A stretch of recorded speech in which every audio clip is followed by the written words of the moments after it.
Hello, everybody. How are we doing today?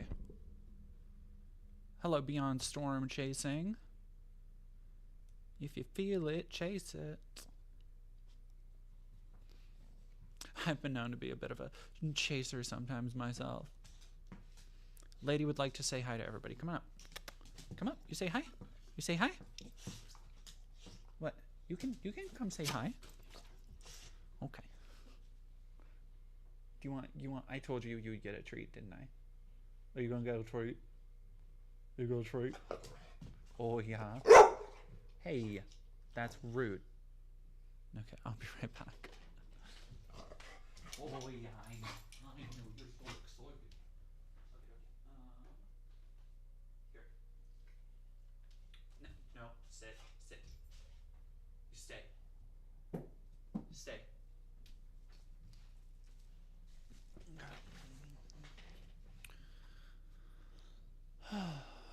Hello. What an early stream. Yeah, I have plans with a partner, but I've been so busy the last couple days. For those who don't know, so yeah, I guess while we're waiting for people to trickle in, because I think more people will probably come in, real quick update.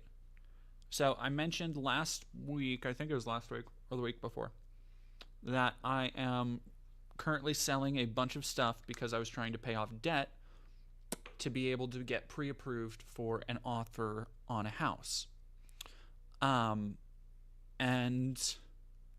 yesterday I talked to my real estate agent. I cannot tell you, literally every day of the week, whether it's been on Craigslist, I've had people coming into and out of my house looking at like collectibles and shit.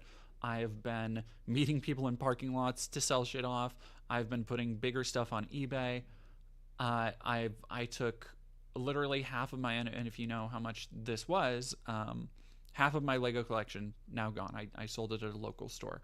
I've been working my ass off trying to get these debts paid down, and I still have more to pay down because there's basically so I paid off one card that was from my ex-marriage, and when I get my YouTube check for the month, that will be the rest of my debt. Like, I will be debt free, which essentially means yesterday I got the call that I am pre-approved for the condo I want. And it's still like nothing is set in stone. And if honestly, if I get, because I put in an offer today, I believe my agent, the real estate agent, put through the offer for the condo, the house that I want. And if it goes through, that opens up, additional problems, because there has to be the down payment, which I'm hoping will be taken care of. There's a whole bunch of, if you guys know, because I also I had to do a homeowner's course as a prerequisite for the pre-approval. But there's a whole bunch of stuff like finishing costs, closing costs, inspections that need to be done, zoning shit. So it's not like I get to pay off the $3,000 and that's the last of my debt, because I still need, I'm still going to be scrimping and saving. But hopefully, and this is all, by the way, this is all assuming that they take my offer, which is kind of a low ball, because I have to. Like I would not be approved for the full amount. So I'm kind of hitting like where I can and keeping my fingers crossed because it's right at the upper limit of what I'd be pre-approved for. But if I get it, holy shit! Like it's been so weird. And again, this is just talking while people are coming in. It's been so weird because, so for those who don't know, I've basically been kind of stuck in this apartment that I'm in. I will be here. It'll be 9 years in February, and in the same one apartment, because this was the apartment that out of high school and starting college, my ex-wife and I moved into.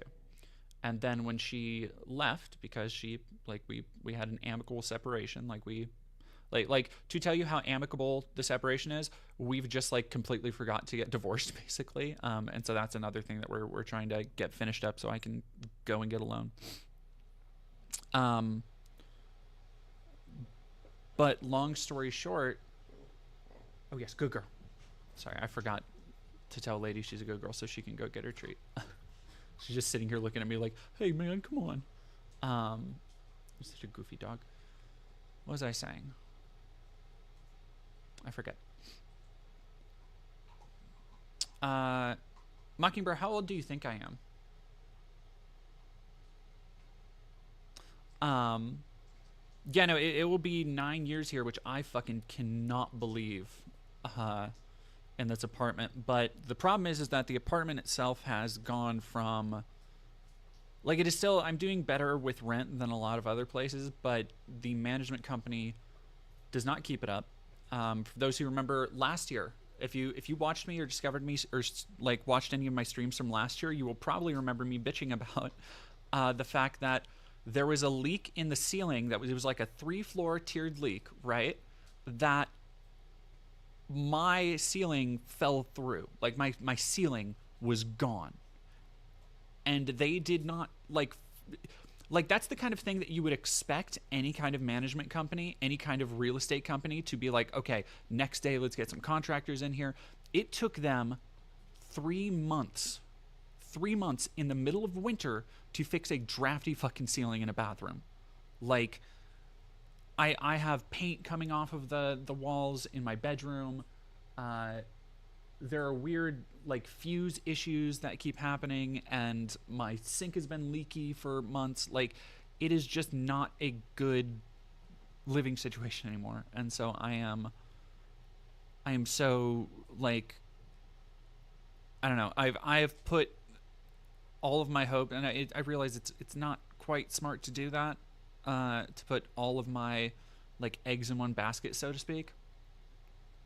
But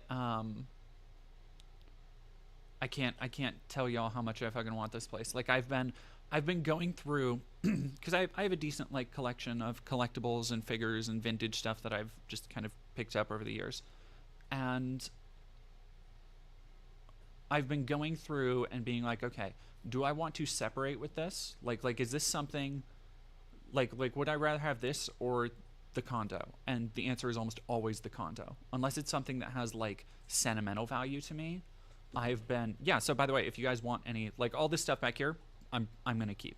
But like if I've shown off anything on stream that you are interested in, hit me up on Twitter. I'll try and get you a good deal. Same with like Blu-rays and DVDs. And we have, oh my goodness, we've got both of the babies today. You say hello, cat? You say hello? Hey, baby. Hey, little baby. Oh, my poor little baby. This is going to be an unhappy kitty in a little bit, because she has to go to a vet soon. She has to go to a dentist soon, which is because this little baby has her little teethers falling out. Oh, you're just purring away. You're such a good girl.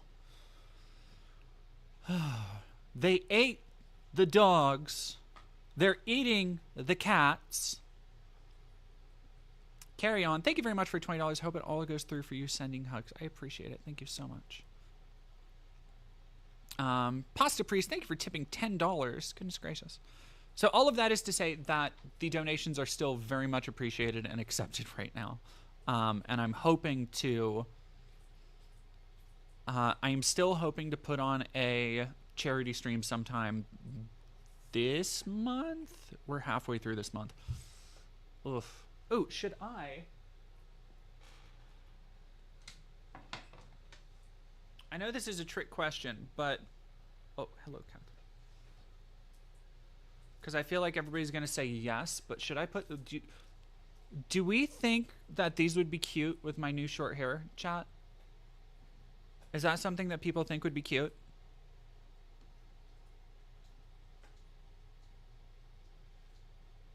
That's not something any of you would be interested in seeing, right? No. I'm sure you guys wouldn't. That's okay. Nobody wants to see that.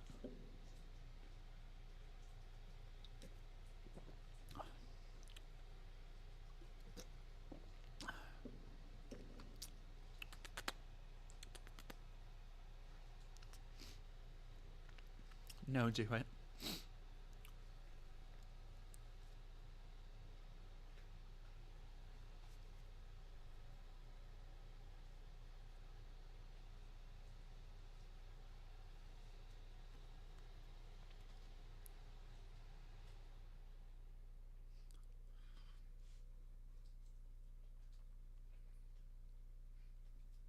How are we feeling about that, chat? Jackie Sense, thank you for $2.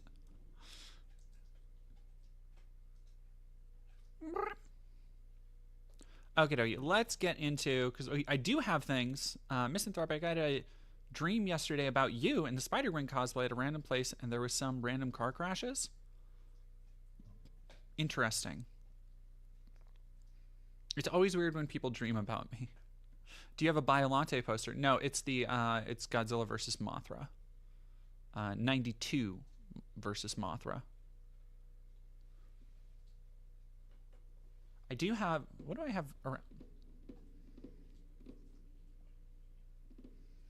I was just thinking, like, I guess I'm getting rid of all my Biolante stuff, because I do have the Super 7 Godzilla v Biolante, and then I have the NECA, like, acid sprayed Godzilla Biolante, and I'm selling both of those. So again, like, hey, if y'all like Godzilla toys, if y'all want kaiju toys or DVDs or anything, I have 4 Blu-ray, like, collector edition packs of, like, the first 4 Ultra shows that I'm selling. So, like, hit me up on Twitter. I will give you a good fucking deal.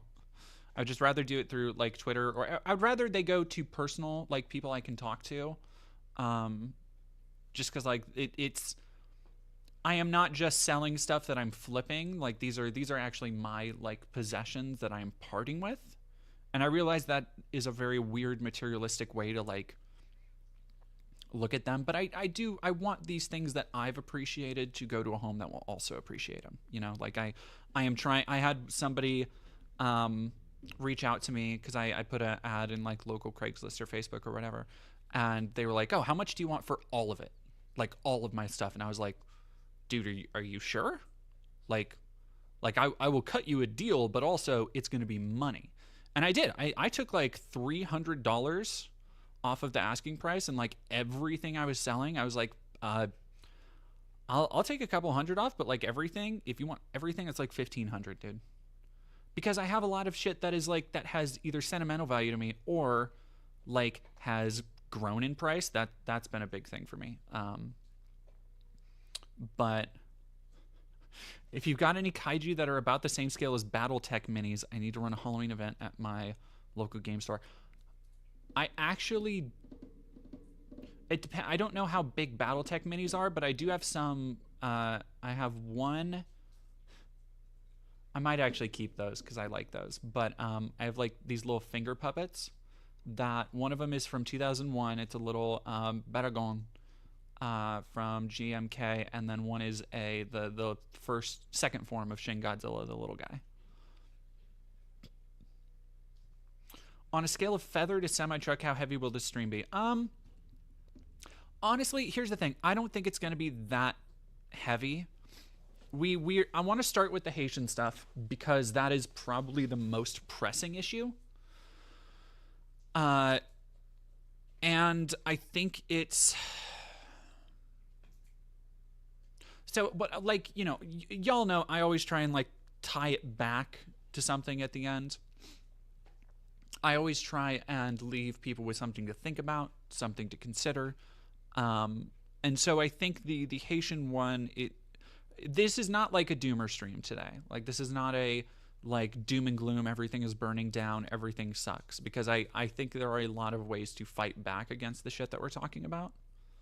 Under an inch wide and under 2 inches tall. The Baragon, I think, is about that size, actually. Baragon should have been included in GMK's title, make it even longer. You don't think Godzilla, Mothra, King Ghidorah, all monsters, all out attack, or whatever the fuck it is, you don't think that's long enough? All the top stories are Haitian rumor oriented on memorandum.com. All right, let me check this out. Anonymous, thank you so much for gifting tier 1 subs to 1, 2, 3, 4, 5 people. Battle Chef Mar, Matean Limited, Jiminy Jam, Zenemonic, and Dodo Wizard. What? Cat, what are you doing? Oh. I left a box out for my cat to get into. It's actually very cute. My cat loves to... Oh my goodness. Swedish Mafia 101 Meme Corporation, thank you for 100 SEK. You've enlightened me on a lot of topics I didn't know much about previously. Thank you for the well-researched source content you make. Hope you don't mind taking money from a Swedish sock lib. Not at all. I appreciate it so much. I am... I've been in a weird emotional state lately because, like, I'll be honest with y'all, never in, like, if you would have asked me 2 years ago, hey, when do you think you might be able to own your own home? When do you think you'd be able to seriously look into owning the place you live in, let alone moving out of the shithole you're in right now? If you would have asked me when that would have been, I would have said never. Like, so the idea that, oh God, I don't want to get emotional. The idea that people, and this has a little bit to do with just the, I watched, for those who don't know, or for those who don't watch my hate church stuff, which is weird because there's like an audience that I have that doesn't watch that, even though that's kind of how the channel started.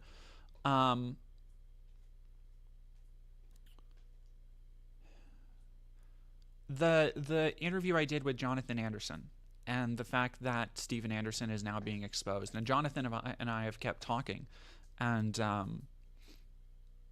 just like how he did a interview also kind of talking more in depth about some of the abuse that he and his siblings and his family have suffered on the Preacher Boys podcast, which was a very, very touching interview. But there was a point in there where he talked about me and how, people from his church might judge me, and people might, hate me or disagree with the way I live my life, but that I was nothing but understanding and caring and empathetic and willing to listen when nobody else was. And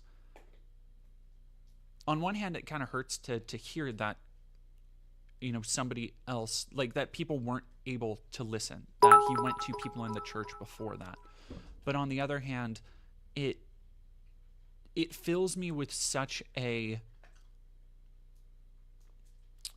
the pride isn't the right word, but I guess a sense of purpose that somebody can come to me with a story, which is what has been happening, like, really since I started my channel. Like, that was the same thing that happened with it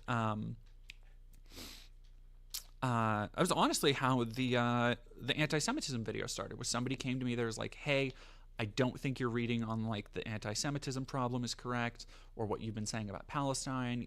I wonder if you could do this. And that set me off down that tangent to make that video. The same thing with the Satanic Temple. Like, those people came to me with the story that I dove into and extrapolated and expanded in all these ways. So the idea that like I have a platform, is first off very touching, that anybody gives a fuck about me at all. But the other side of that is that I can do tangible good with that platform and I can help people with that platform is, yeah, sorry. It's I'm getting, who started that? Who brought that up?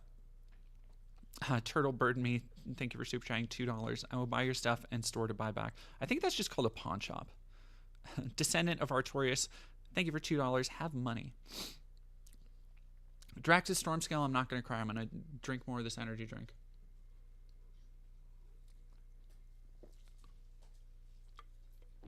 Yep, Oscar, we're going to talk about that. Oh, that's what I was doing. I was looking something up. I'm not going to cry. Stop it. Memorandum, political web page 1.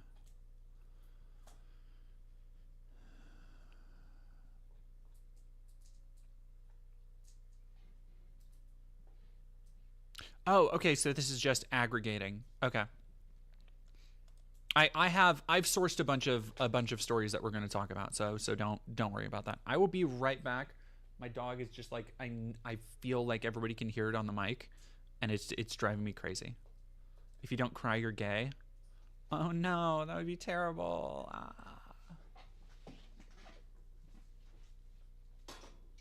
Go chew over there, please. Thank you. Thank you.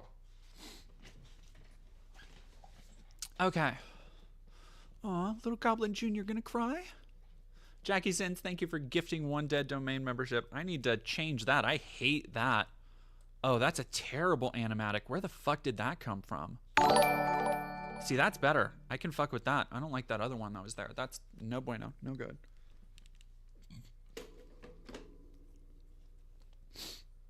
Okay, legitimately couldn't hear the dog? Good. I'm glad. Ugh. Talk about the increase of banned books across the U.S. I think honestly that is I would love to. I've covered stuff like that before. I think that is something I will jot down to talk about at another time, because that seems like that is a topic that deserves a more in-depth discussion. That might be a good video subject, actually. That might be a better. I will jot that down, because I have 2 videos in the works right now. Well, I have like 4 or 5 in the works right now, but I have 2 kind of more of my traditional like research videos in the works, and that might be a good one to bump out to like a month later. What happened to the cute goat when someone joined? So Kristen Thorson, I tried to spice things up a little bit, and I need to figure out how to reverse it, because it's not working. And I don't know if I've seen that little gift before, but I fucking hate it. I really don't like it. Not a fan. Gnostic Daedra, hello, first time on stream. You did an incredible job. Thank you much. Also, you're adorable and cute. Thank you so much. Always banned books, never banned books. Bubby of the Mountain, thank you for $10. Oh god, oh, frick, I've dropped some money. Oh no. All right, so let's get into what is going on currently with the Haitian immigrants in Springfield, Ohio. At this point, well, I'll take off the cat ears. That seems a little bit gauche to have cat ears on while talking about this. I got little curls and stuff on the side. Ugh. Anyway, so at this point,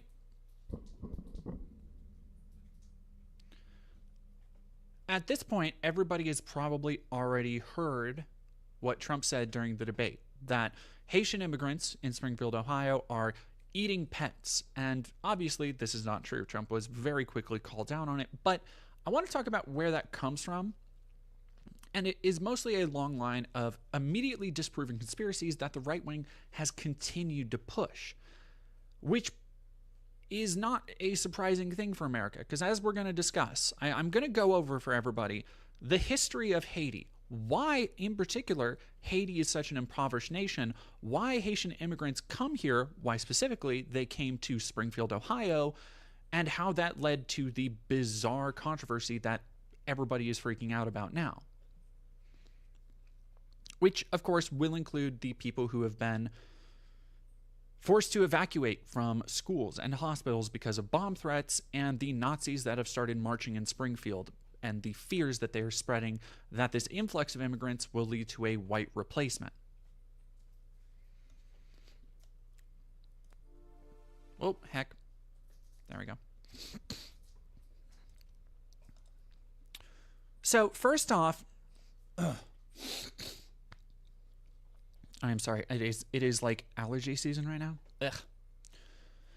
So first off, I wanted to go into the history of Haiti as a colony. For those who don't know, Haiti was one of the first colonies from European settlers to completely throw off the shackles of oppression and basically overthrew the French who had settled there originally. Haiti declared its independence from France on January 1st, 1804. From 1971 to 1804, the slaves of Haiti, then known as the French colony Saint-Domingue, fought off their French slave owners. France fought to hold on, as it was the wealthiest colony, exporting sugar, indigo, and coffee. In 1804, under the leadership of Toussaint Louverture, Toussaint Louverture, they succeeded in throwing off their colonial power. The Haitian Revolution marked a significant event in history. Haiti became the first modern state to abolish slavery, the first state in the world to be formed from a successful revolt of the lower classes, and the second republic in the Western Hemisphere, only 28 years behind the United States. Despite this landmark event, the United States did little to respond to the Haitian Revolution.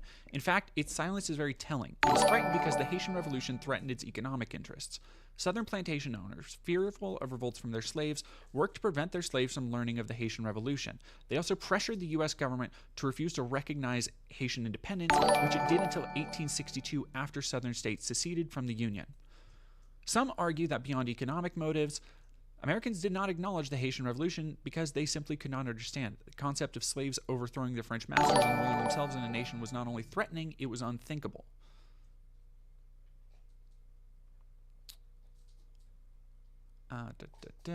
While the U.S. refused to diplomatically recognize Haiti, it continued trade relations with the new nation. Prior to the revolution, the U.S. was a large trade partner with Haiti, second only to its colonial power, France. Throughout the 19th century, the U.S. continued to import Haitian agricultural products and export its own goods to Haiti with unfavorable trade policies for Haitians. In fact, by the mid-19th century, the U.S. exported more goods to Haiti than any other country in Latin America. During the 19th century, its first century as a nation, Haiti was heavily burdened and its development stuck. It was forced to repay France in order to receive diplomatic recognition and was diplomatically isolated from all other major powers. Now, in 1915, the U.S. Marine Corps... All right, I will say hi to them, everybody, real quick. Sean McGovern, thank you for subscribing. Oh, thank you. Holy shit. Thank you so much. Sea Turtle. That's Sea Turtle. Your name's Sea Turtle for 1, 2, 3, 4, 5, 6, 7, 8, 9, 10 subbies. Thank you so much, Sea Turtle. Holy crap.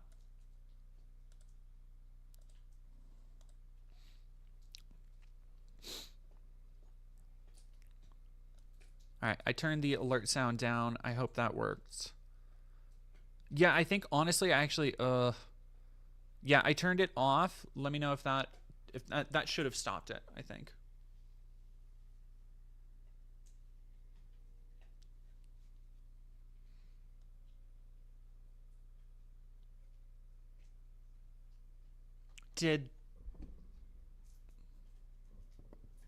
I'm quiet?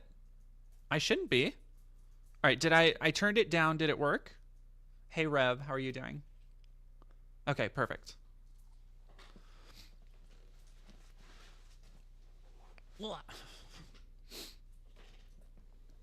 Perfect. I love to hear it. My makeup looks amazing. Thank you.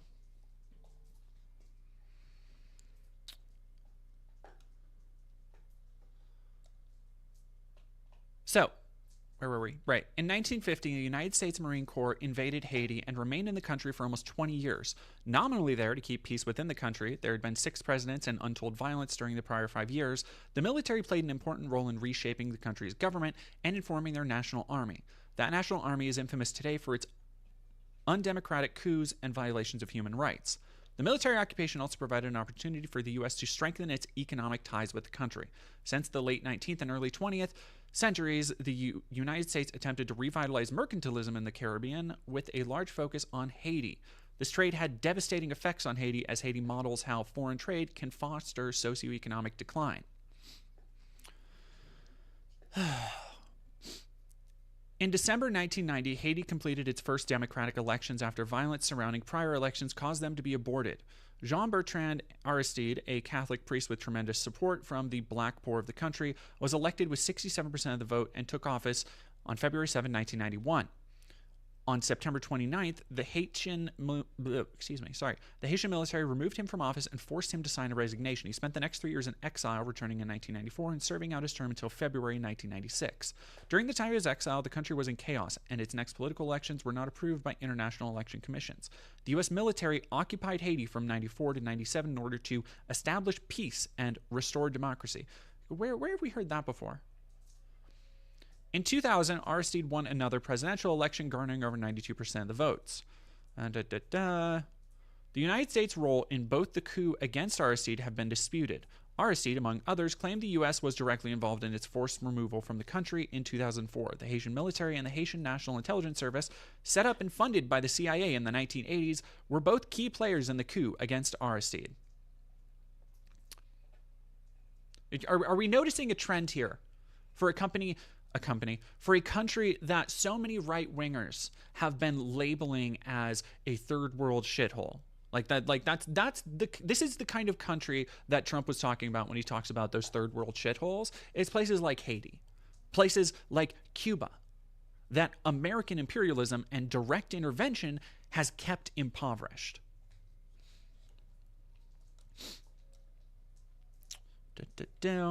Haiti holds many records, the poorest nation in the Western Hemisphere and the first nation of former slaves.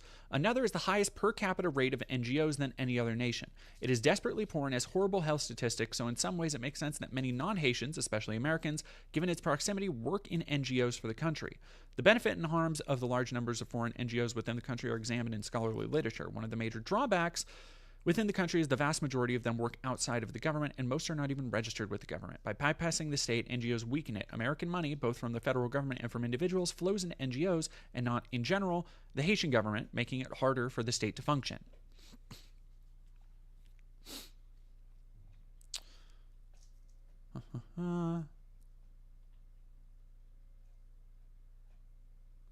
A recent publication from the Brookings Institution with recommendations for the Obama administration on its policy towards Latin America stressed that the U.S. should be involved in facilitating elections and strengthening parliament and political parties in Haiti.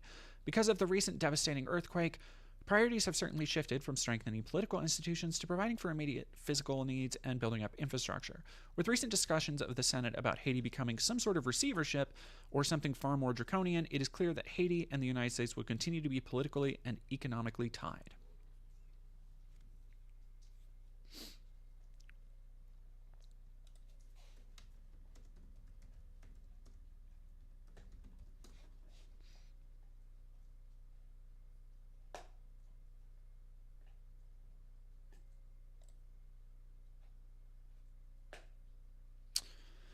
Somebody, and this escaped my reference, but thanks to somebody in chat for bringing this up. The original Fort Dimanche was built by the French when Haiti was a colony prior to 1804.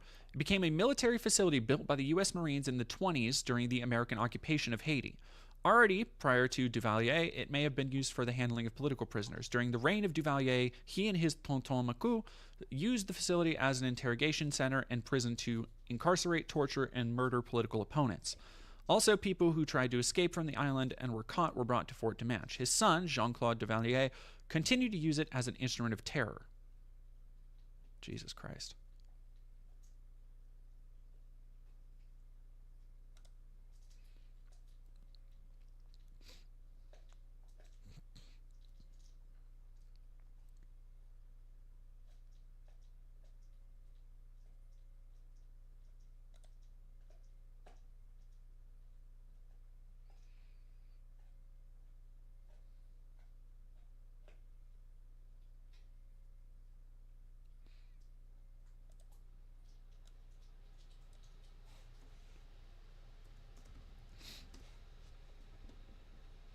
Dimanche. See, I'm terrible with French. If I pronounce anything even remotely correctly, it'll be a miracle. This is the one point where I truly show my like American ignorance.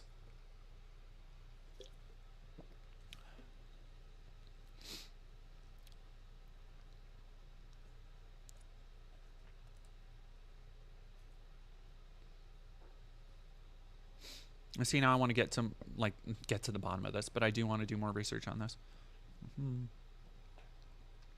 Dictatorships from 1957 to 1971. Remember, that was the point during which the CIA fucking set up part of the Haitian government.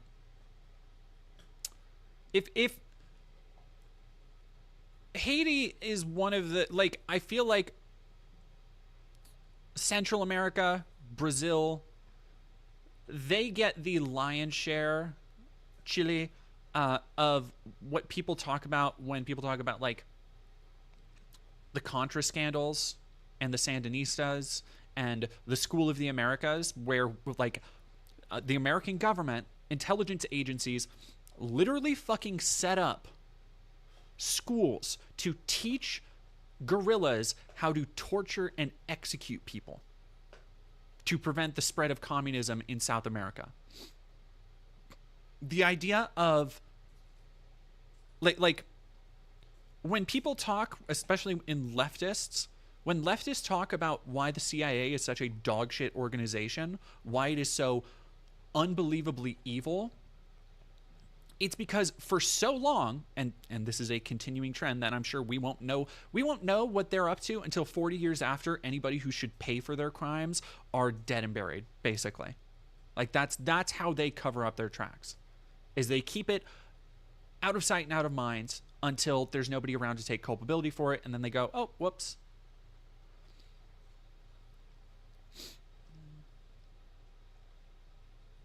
Yeah, Scoot Joseph, we talked about how the French forced them to pay back their debt, and that is so. That is a big part of why Papa Doc,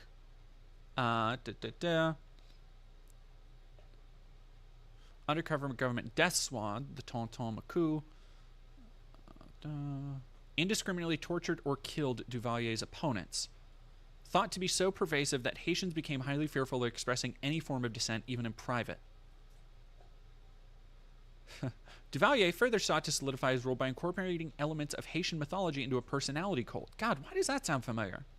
Isn't it like seriously for a second, isn't it fucking weird how all of these like strongmen just use the same fucking playbook? Like straight up. He was unanimously reelected in a 1961 presidential election in which he was the only candidate. Again, CIA, all up in that shit. All up in it. Fantastic.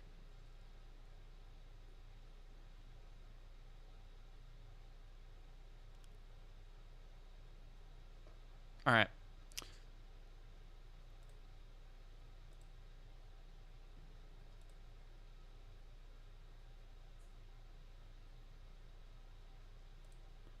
So let's go to the next article I had.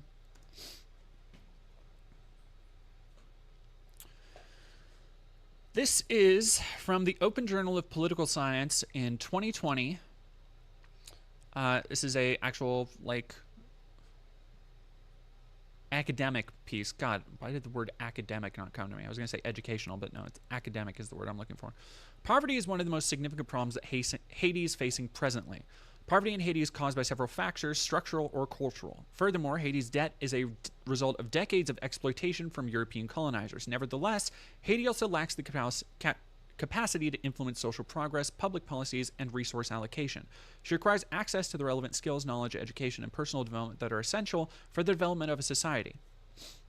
Throughout this article, it is argued that international aid, corruption, slavery, and unemployment are some of the main factors that cause poverty in Haiti. However, even though Haiti is a developing country, it has lots of resources that can be most helpful to her development. Conversely, we can infer that to reduce or eradicate poverty, it is necessary to have strong institutions, transparent governments, equitable distribution of resources, and integrity of character in governments.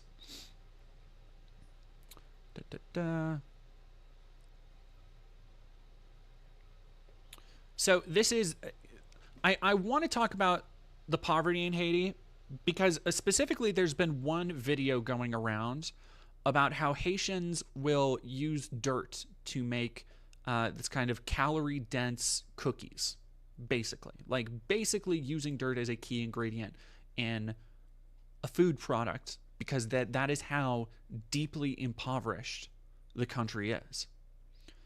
And I feel like that kind of impoverishment is key to understanding why, apparently, according to Trump and some other scaremongers, 20,000 Haitian immigrants have come to Springfield and other places.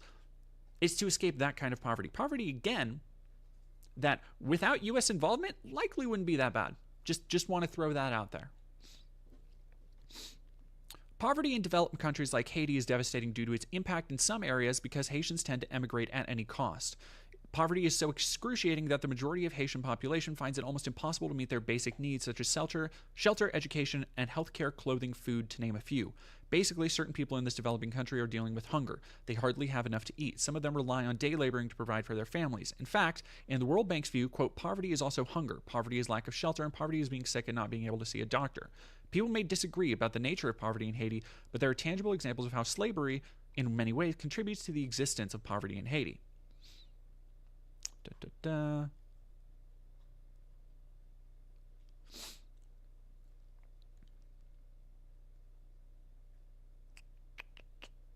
There was another thing.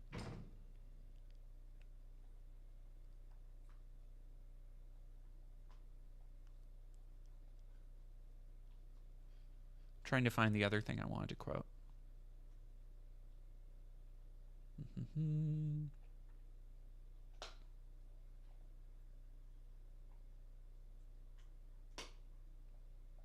Bordeaux fan, thank you very much.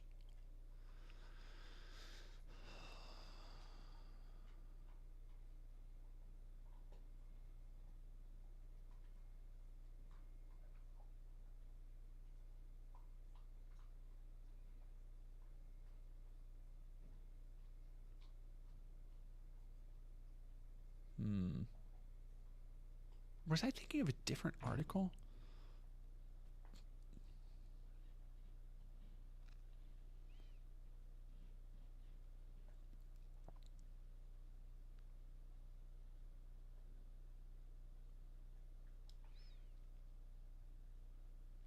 I think I was. I don't know if I didn't read through all of this.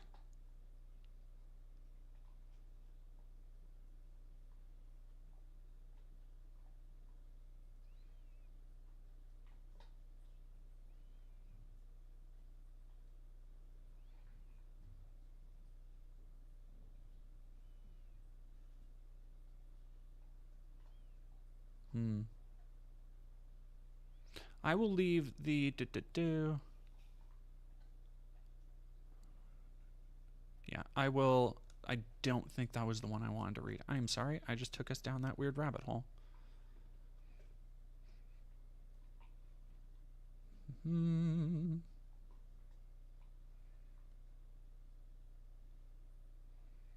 Okay. I think I was looking at that as a way, I put that on my list of sources because I was looking at that for additional sources, not to use as a source. So that's my bad. Raina Murray, not to mention stuff like IQ does tie into educational opportunities too. I mean, like, okay, hold up. Let's slow our roll here with the saying one of the poorest nation in the world might have IQ problems. Like, the idea that, because this is another thing that, like, it's all right, tangent time. It is so fortuitous in many ways that Matt Walsh's movie, Am I Racist? Which is a movie that basically assumes, if you haven't seen the video review on it, it's a movie that basically assumes that the viewer agrees with Matt that racism isn't really an issue, that race hustlers and liberals are the ones who constantly try and make race an issue, but nobody actually has problems with racism in America. It's not a real issue. It's great that movie hit as this Haitian stuff is happening, and every conservative is just being super fucking racist, like constantly, about the Haitian thing, and proven wrong at every turn. But it just immediately dispels all the notions that he tries to get across in that film. Anyway, the idea of, okay, there's a lower IQ population here is intrinsically directly tied. First off, white supremacist shit. Like, I know you probably didn't mean that, but pushing the narrative that, like, oh, okay, there's a lower IQ population here is probably not actually the case. Because how are things like IQ judged? They're judged by education level. They're judged by literacy. They're judged by all of these things that in America, even though America's educational system, not that great, but we take it for granted, right? Like, don't get me wrong, there are still children who get left behind, despite No Child Left Behind. But overall, we have a much higher literacy rate than somewhere like Haiti, right? So when you take into account that, like, okay, if they're so poor that a lot of them can barely eat, that the economy is in shambles, that there aren't actual resources for the government to continue to re-put back into things like hospitals, like schools, like universities, then how can we sit in essentially what is an ivory tower and be like, oh, well, they're dumb? It's like, there's no way to really know that. Like, straight up. By our standards of, and this isn't, I don't want to like chew you out or anything, Renray. I'm just using this as an example because this is something I wanted to talk about, because this is another thing in that the racists have been talking about, like basically trying to devalue and dehumanize Haitian immigrants again, which is something, here's the thing, we're going to talk about in a little bit. We're going to talk about some other dehumanization tactics that people have taken in the past. And a lot of people have been bringing up the similarities in the arguments between against Haitian immigrants and the same arguments the Germans painted about the Jews pre-World War II in Weimar Germany. And instead, I'm going to talk a little bit about Irish immigrants to America. Well, we'll get to that in a minute. Yeah, like IQ on its own is not really, not that there's not validity to the idea of like trying to put a number to somebody's acumen, but the way it is treated as this like be all end all is ridiculous. Like it really is ridiculous.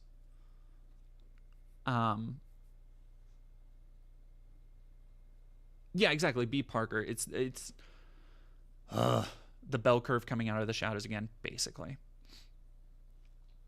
Sophia, that is a perfect example. You're right. IQ doesn't measure how smart you are; it measures how good you are at taking tests. Like straight up. Like, and again, all right. So you can have somebody. The thing with IQ is that you can have somebody who is a natural genius, right?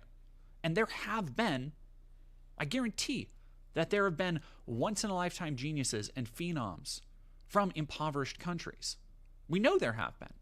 We know that, like, places like Cuba have some of the best working doctors in the fucking world.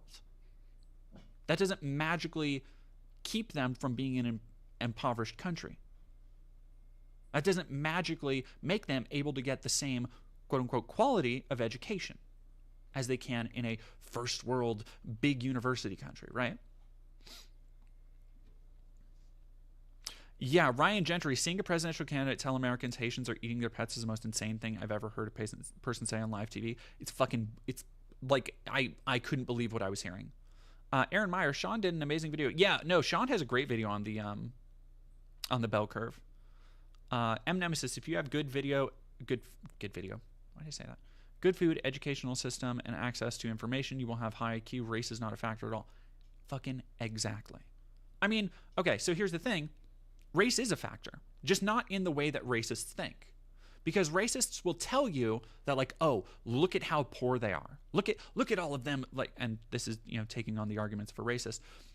Look, they all live in mud huts and they live in filth. It's essentially the same shit that Ben Shapiro would say about Palestinians. They just live in open sewage and they just want to bomb things and destroy things. And it's not taking into account the tangential, the physical, tangible, sorry, wrong word, realities of why they're actually living that way. And more importantly, especially in the case of places like Haiti, what America had to do with the fact that they're living that way.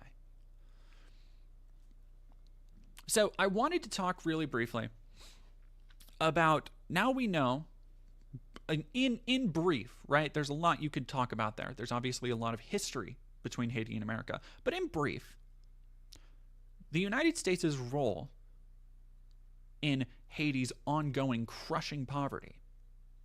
So it's not surprising that Haitians would want to emigrate here for literally any opportunities, right? So when you combine that with a place like Springfield, Ohio, which when I heard that, because you understand, okay, there's a lot of Cuban immigrants in Florida. That makes sense, right? Florida, Cuba, they're right there, right? I know they got to be like a 10-minute drive away, basically, right? Like in Bad Boys 2, they basically just take a boat trip to Cuba at the end. So Michael Bay's never done me wrong, factually. Can you stop, you little whooper? Yeah, Michael Bay's never led me astray with scientific facts. So, aha. But my first reaction when I heard, like, wait, Haitian immigrants are invading Ohio, I was kind of confused by that. Like, of all the places for this, what the racists are saying is the great replacement to kick off, Springfield, Ohio?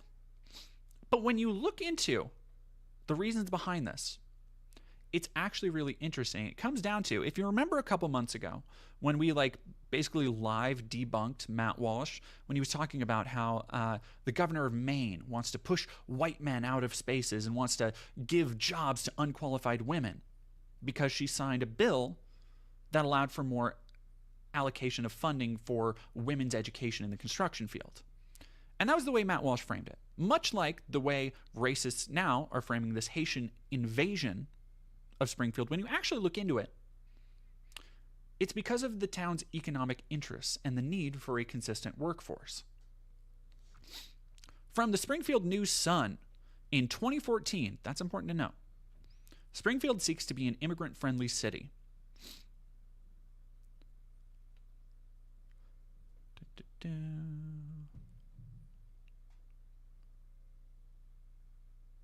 City leaders sent a message to residents last week. Immigrants and their businesses are welcome in Springfield. However, one statewide political action committee believes bringing immigrants to municipal areas isn't the way to turn around population declines in Ohio cities. Commissioners unanimously approved a resolution last week that calls for the city to adopt policies that promote the inclusion and integration of immigrants in the community. Springfield will join other cities like Dayton and Columbus that have formed Welcoming America, a voluntary network of immigrant-friendly communities. Last week, Cincinnati also launched a new task force on the issue. The city was approached about the legislation by Welcome Springfield, a nonprofit founded earlier this year to advocate for new foreign-born residents. With the growing Hispanic population in Springfield, it made sense to pass the resolution, Mayor Warren Copeland said.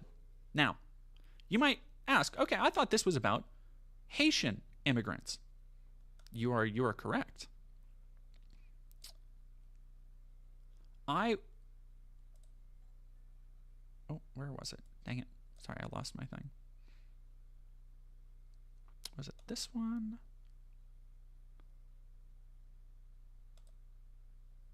Okay, I believe it was here.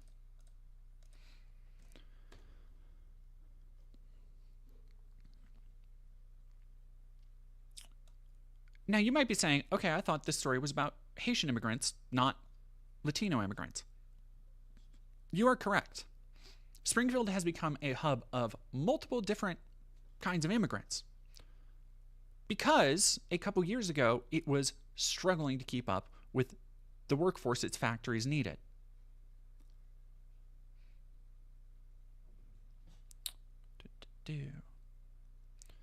So here we're talking about, of course, what Trump said and what J.D. Vance has been saying. We'll get to that in a second.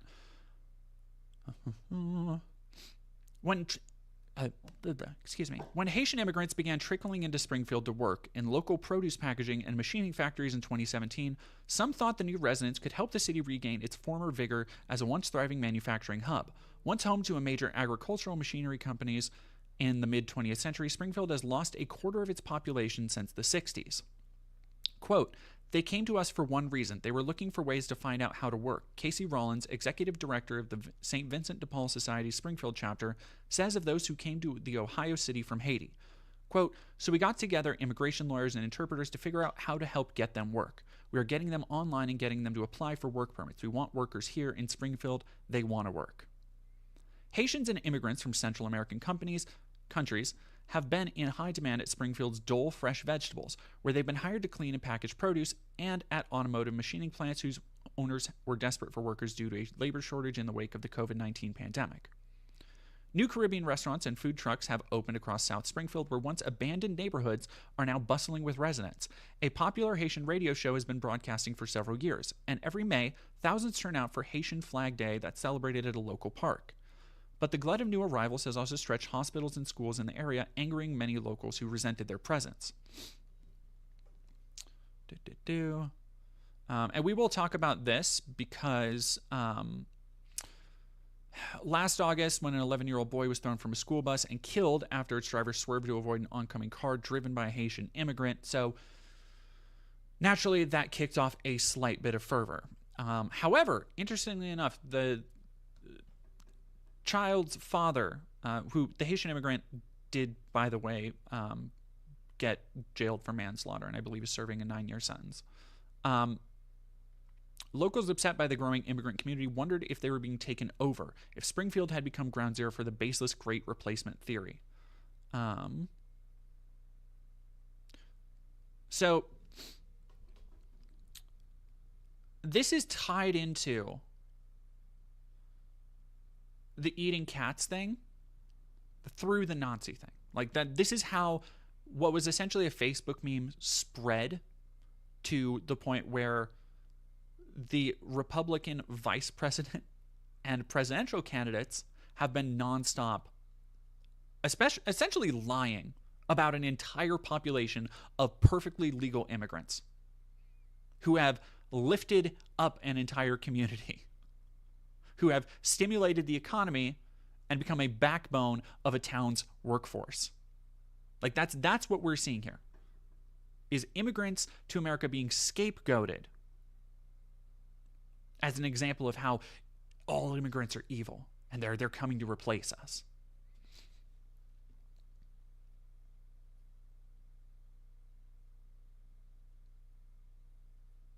Above average gamer, thank you very much. Oh yeah, no, B. Parker wasn't one of the guys pushing it with a coded dog whistle name. Yes, no, there's like fucking, oh, it wasn't Tucker's another one of those freaks. Charlie Kirk basically straight up said it was white replacement, like literally straight up.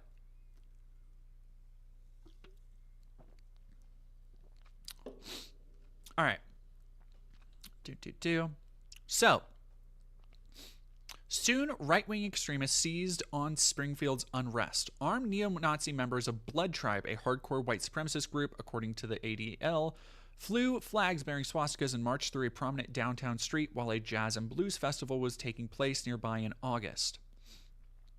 One witness to the march, who declined to be interviewed by The Guardian due to fearing for their family's safety after being doxxed, reported that members of the group pointed guns at cars and told people to go the fuck back to Africa. Now, here's an interesting little tidbit that I found darkly humorous. A Springfield police representative, however, appeared to downplay the scene, telling local media that the hate group's march was just a little peaceful protest. I wonder why the police would do that. I wonder why. Now, again, none of these people are like, not to say they aren't serious threats. They very obviously are, but they're just not serious people. Several days later, a leading member of Blood Tribe who identified himself as Nathaniel Higgers, which you don't need to be a fucking Pulitzer Prize winner to figure out what's going on there, but whose real name is Drake Barentz, spoke at a Springfield City Commission meeting. Quote, "I've come to bring a word of warning. Stop what you're doing before it's too late," Barrett told Springfield's mayor, crime and savagery will only increase with every Haitian you bring in. Same group has marched in South Dakota and Tennessee this year.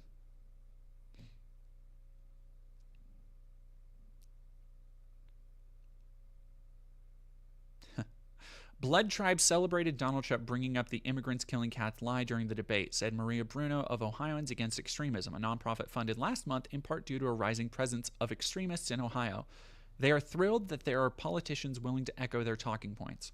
J.D. Vance has regularly claimed that illegal immigrants are generally causing chaos all across Springfield on the campaign trail in recent weeks. Ohio's Republican Attorney General Dave Yost said he plans to direct his office to, quote, research legal avenues to stop the federal government from sending an unlimited number of migrants to Ohio communities. However, the vast majority of Haitians in Springfield are in the U.S. legally through a temporary protection status that's been allocated to them due to the violence and unrest in their home country. Citizens of 16 countries, including Afghanistan and Myanmar, are eligible for TPS. It's not a pathway to U.S. citizenship and is valid for only 18 months, at which point it must be renewed by the federal Homeland Security Department for a status holder to remain in the country legally. And many Haitians have been targeted in Springfield. In December, a Springfield man was sentenced to 20 years in jail for hate crimes after attacking 8 Haitians earlier in 2023. Last year, a local Haitian church was broken into and damaged twice. Longtime black residents of Springfield have reported being verbally abused when walking on the city's streets, having been confused with members of the Haitian community. The effect is plainly obvious. So, that is unfortunately, like all of those instances of hate crimes, that was before there was this national spotlight that is being pushed by right-wing propagandists to try and cement their narrative. And I cannot stress this enough. Facts be damned at this point.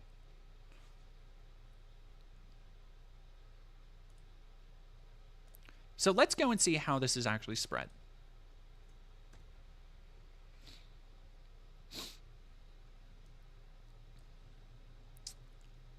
From NBC News.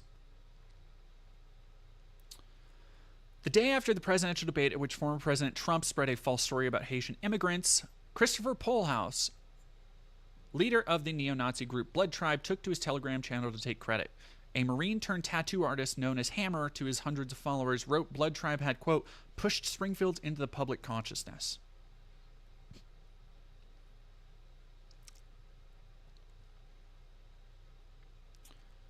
As with most rumors, the beginning of the baseless claims about Haitians eating pets is hard to pinpoint, but Blood Tribe undoubtedly helped spread it. Starting in late June, people in local Facebook groups had been posting about Haitian children chasing ducks and geese. Around the same time, conservative media was characterizing Springfield as being flooded with immigrants. Over the next few weeks, the Facebook complaints, all without evidence, got darker, with anonymous posters claiming they were hearing that ducks and geese were going missing, perhaps even being eaten by their migrant neighbors.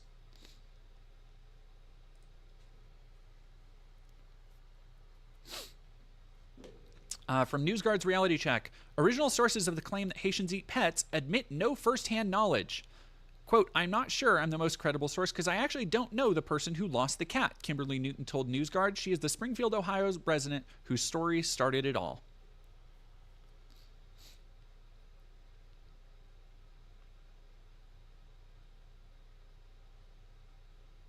The journey of the viral claim from vague third-hand gossip among Ohio neighbors to the presidential debate stage, where it was broadcast to 67 million people, is as stunning as the claim itself.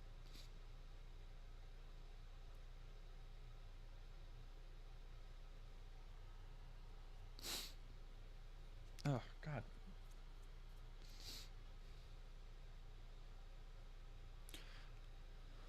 Lee's since-deleted Facebook post first appeared in a private Springfield Facebook group called Springfield, Ohio Crime and Information earlier this month. The post said, quote, my neighbor Newton informed me that her daughter's friend had lost her cat. One day she came home from work. As soon as she stepped out of her car, looked towards the neighbor's house where Haitians live, and saw her cat hanging from a branch like you do a deer for butchering, and they were carving it up to eat. The claim jumped from Facebook to X on September 5th when a conservative user named Buckeye Girl posted a screenshot of Lee's post with Lee's name redacted. On September 9th, city officials said they had no evidence of pets being stolen, injured, or eaten by the immigrant population. In an emailed statement to NewsGuard, a city official said, in response to recent rumors alleging criminal activity by the immigrant population in our city, we wish to clarify that there had been no credible reports or specific claims of pets being injured, harmed, or abused by individuals. Nonetheless, on September 10th, the story reached the national stage. Quote, in Springfield, they're eating the dogs. The people that came in, they're eating the cats. They're eating the pets of the people that live there, Trump declared as fact during the debate.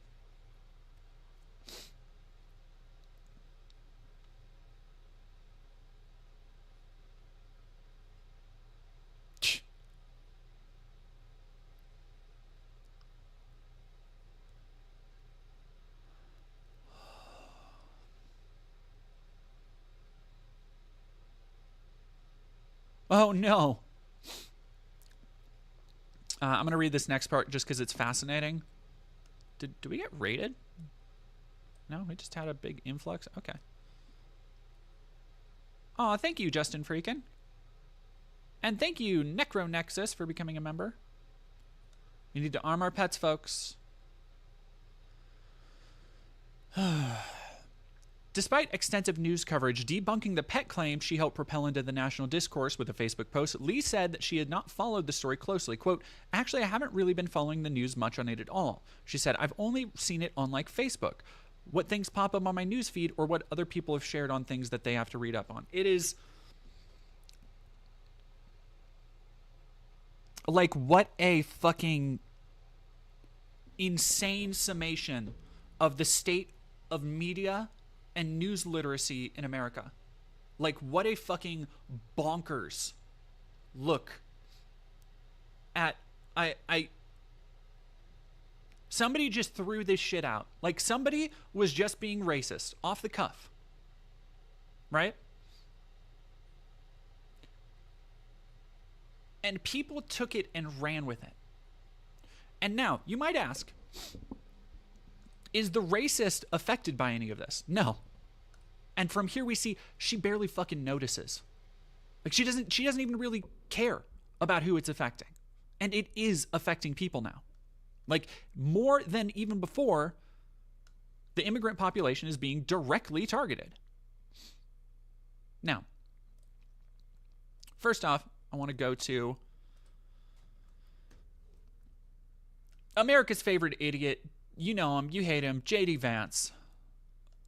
Ohio police have no credible reports of Haitian immigrants harming pets, contradicting J.D. Vance's claim. Vance wrote on, like, first off, I'm gonna pause here for a second. J.D. Vance literally cannot stop stepping on rakes. Like, he just can't. It's that one Simpsons clip where he just takes a turn, steps on a rake. Takes a turn, steps on a rake.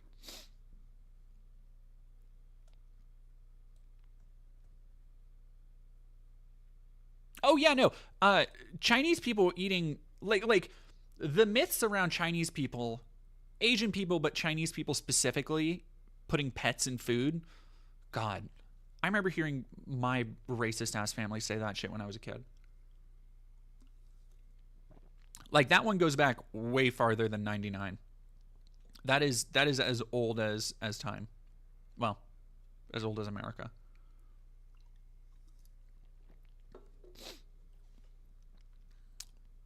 Now, police in Springfield said they had received no credible reports, we just heard this, contradicting a claim by Republican vice presidential nominee Senator J.D. Vance. In a post on X, Vance wrote Monday that people have had their pets abducted and eaten by people who shouldn't be in this country. Mind you, again, the immigrant population here is not only from a country that is impoverished because of American intervention and imperialism, but also immigrants who have helped to revitalize the local economy there, who are doing the jobs that there aren't enough people in town to do otherwise. Just pointing that out. That's who he's talking about shouldn't be in this country. I don't know, JD, it kind of sounds like you're against economic growth. That doesn't seem like a very good secure plan, buddy.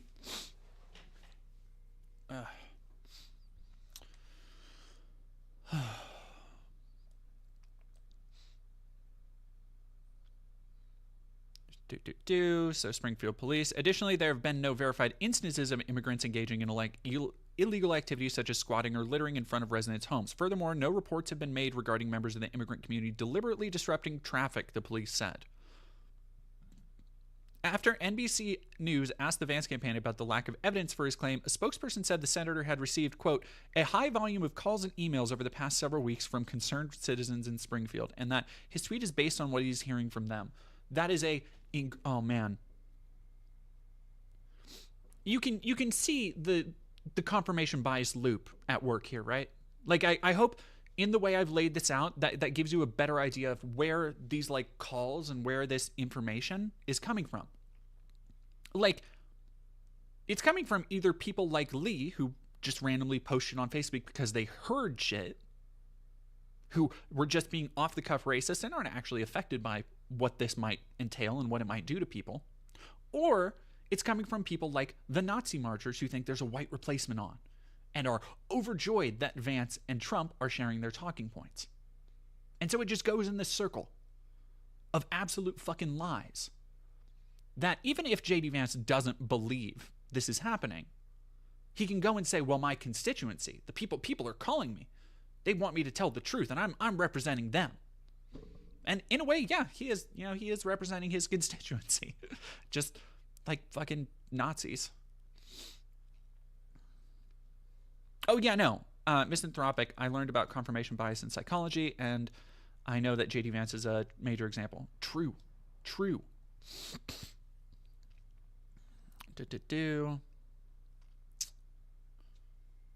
We've talked about this.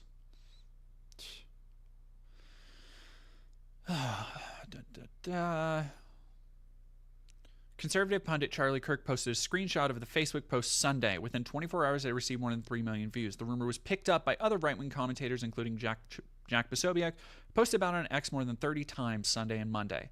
Others echoed the allegations, including ex-owner Elon Musk, shocking, Senator Ted Cruz, and Representative Jim Jordan. All just great scions of thinking good.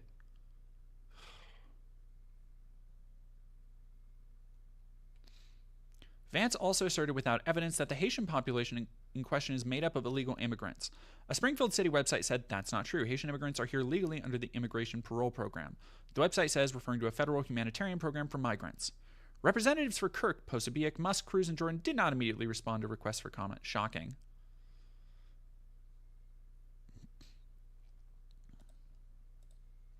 Oh, but that's unfortunately not where this story ends.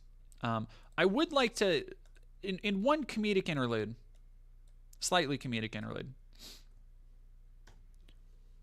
I want to talk about Christopher Rufo, longtime grifter, real just very, very dumb person. But he has spent the last several days, let me pause this real quick.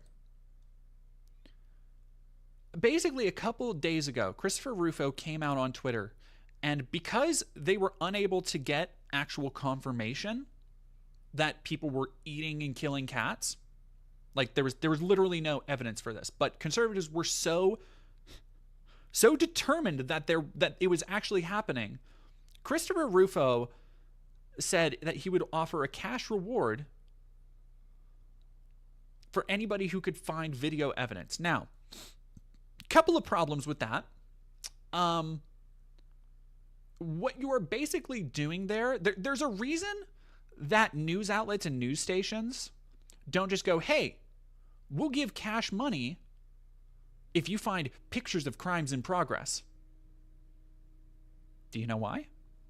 It's because you're encouraging people to do the crimes themselves.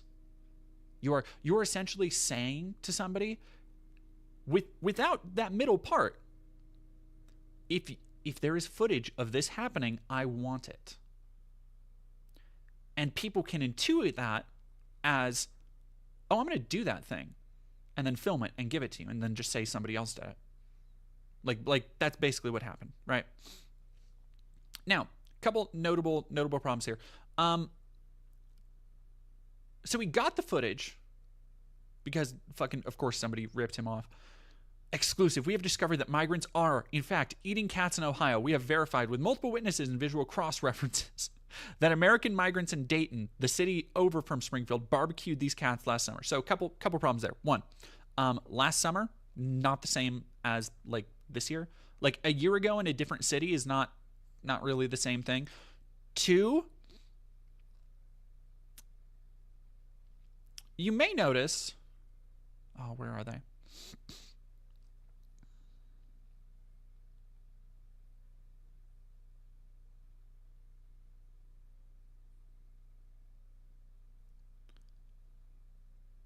That the shape of these cats, particularly things like this right here, and the little claws right here, are not super cat-like. You may have noticed that. So did pretty much everybody else. Like, the dude was just duped. Straight up duped.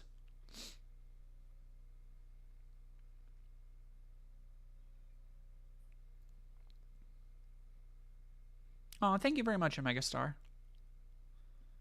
You know, like, you can see the small limbs. You can see the wings. Like, it doesn't, even from a shitty, blurry phone video from like 10, 15 feet away, like, it so obviously looks like chicken, right? Like, look at how white it is, okay? You would have to, so the difference between a chicken and a cat, one of the many differences, and I'm not a butcher, so I'm not like an expert in this, but I do know you wouldn't just shave the cat, right? If you were cooking, hypothetically, is this going to get me canceled? Hypothetically, because if you think about a cat like any other mammal, right? Like remove the idea that it's a pet from the situation for a second. If you think about it like a deer, you think about it like, what other things? Bison, I guess people kind of eat bison, cow, pig, right?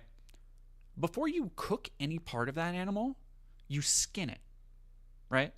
It's not like a chicken, where for a chicken you would pluck it, but you don't want fur getting in your food, right?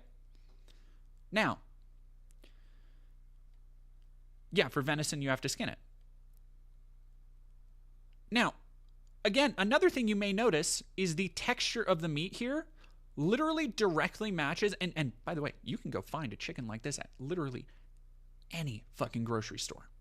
Literally any grocery store will have skin on chicken like this, right? Another problem that's actually very funny is this is just like a stack of full chickens.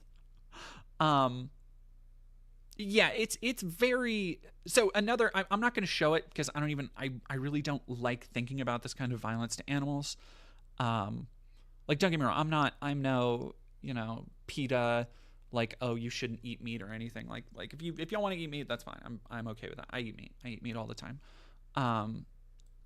But I don't like talking about killing cats this much. It gives me anxiety. But there was another, End Wokeness is another dipshit account that is pretty much, I believe it's run by Jack Posobiec, that was putting out a piece of propaganda that was, it was like a pixelated, blurred image of, apparently from Springfield or the surrounding area, just a skinned cat, like apparently left on somebody's lawn as evidence that they were skinning and eating cats. Here's the other problem with these conspiracies and how they keep layering, is that none of them are coordinated and none of them make any fucking sense when you think about them for more than a second, right? Like this, obviously fake, obviously. But then, like, okay, so you're saying that in this other example that End Wokeness was putting out there, they just skinned a cat and just left it there? That they didn't eat it? That they went through the effort of skinning an animal to prepare it for food, and then, like, because apparently they're so poor and they are so ravenous for food, and then they just left it there. The math ain't mathin'.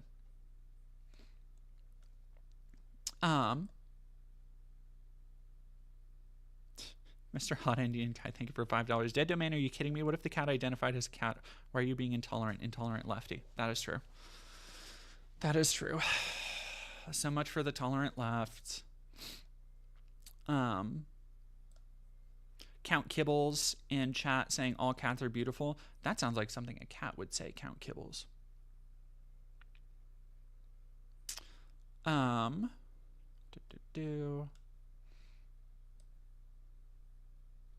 me see.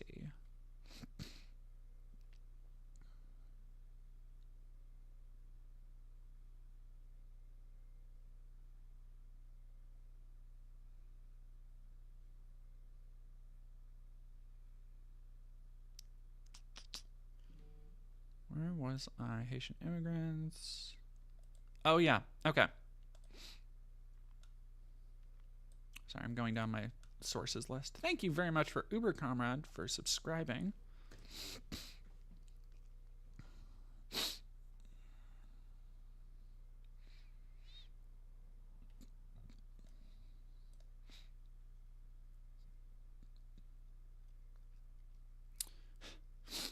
Again, JD Vance. This entire saga, this controversy, whatever you want to call it, has been a fascinating look into how obviously eager JD Vance is to have like any kind of political victory, perceived political victory, because he has really thrust himself like wholly, like just landing on this grenade repeatedly. And man, dude, it's not looking good for him, because not only did he had a slew of just bizarre controversies, like when people started saying that he fucked couches, he obviously took that to heart and got very bent out of shape. And then Republicans tried to do the horse semen thing with Tim Walz, and it's like, that's not really you know, it's like when somebody repeats a joke back to you, or they try and escalate it too much, and you're like, okay, you took it to a weird place, dude. Like, everybody was having a good time, and then you got really bent out of shape about it. It's a whole thing. The way that he has gone to bat for the Haitian immigrant hoax continues to blow up in his face, because here he is saying that, aha, it's actually true. This story completely has merit. And he's saying it about the chicken video.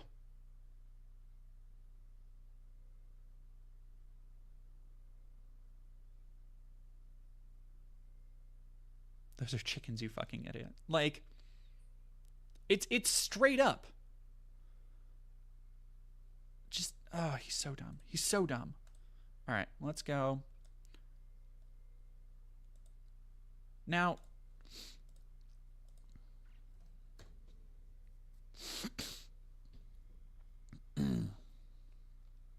oh, God. SKS cartoon. Ugh. Maybe in a second. Oh, yeah, Marianne Williamson is getting in on it, too. So, after this, after all of these lies have been spread by Trump and J.D. Vance and Charlie Kirk and Jack Posobiec and Laura Loomer and just the whole cadre of racist, right-wing, white talking heads, pushing, like, if not directly pushing ideas around white replacement, as in the case of like Charlie Kirk literally saying white replacement on his podcast, then at the very least making Nazis happy by calling attention to it anyway, right? Like this is just Nazi propaganda at this point. Like there's Der Stürmer shit from World War II that was less on the nose than the way that they are trying to paint Haitian immigrants. And it has already understandably, unfortunately, and entirely predictably, had an impact on the community. From just a couple days ago, just yesterday, Time magazine, the Springfield School District in Ohio closed one middle school and evacuated 2 elementary schools on Friday due to bomb threats, as former President Donald Trump and his Republican allies continue to make inflammatory and unfounded claims about the city's Haitian immigrant community. The incident marked the second consecutive day of disruptions for Springfield following similar threats that had prompted the evacuation of City Hall on Thursday. It was revealed Friday that Thursday's bomb threat in Springfield used hateful language against the city's immigrant population.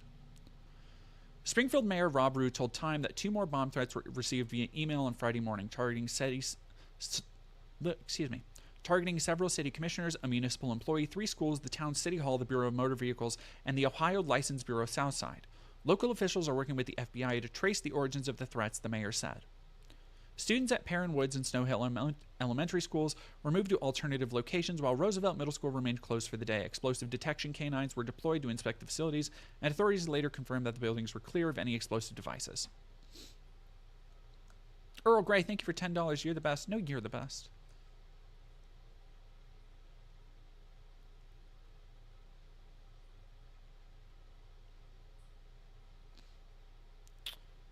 And this all came from Trump reiterated unfounded claims about Haitian immigrants during a campaign stop in Arizona on Thursday. There's a place called Springfield, Ohio that you've been reading about. 20,000 illegal Haitian immigrants have descended upon the town of 58,000 people, destroying their entire way of life. This was a beautiful community, and now it's horrible what's happened, he said. Again, cannot express enough. They helped to revitalize the entire economy there. They did the jobs nobody else wanted to do. And this is the thanks that a hardworking immigrant community who came here from an impoverished nation, as we've talked about, an impoverished nation that is impoverished because of U.S. policy. And this is how they're treated. Land of the free, home of the brave, right? Crow V for much lower pay, I'm sure. Oh, almost undoubtedly. Almost unfucking doubtedly. If for no other reason than, like, business owners know that immigrant populations, like, they can get paid minimum wage, sub-minimum wage, and it's still a higher quality of life than the countries they come from. So, like, naturally they'll be happy, and the business owner's like, okay, well, hey, I don't have to deal with unions. I don't have to deal with anybody saying, hey, we need to get paid more. And you mean I get basically a workforce for as cheap as possible? Sign me up. Which is a massive problem in the entire agricultural sector. If you want to know why, hey, okay, if any racists are watching this, any white supremacists, anybody who's ever said, like, oh, the immigrants are coming here and taking our jobs. If you want to know why so many immigrants work in agriculture and why white people might get laid off and immigrants replace them, it's not because the immigrants are purposely trying to replace the white people. It's because they have families to feed, because they have lives to try and start over with, right? And it's because the greedy business owners want to save money and will find any loophole they can to do it. Just saying.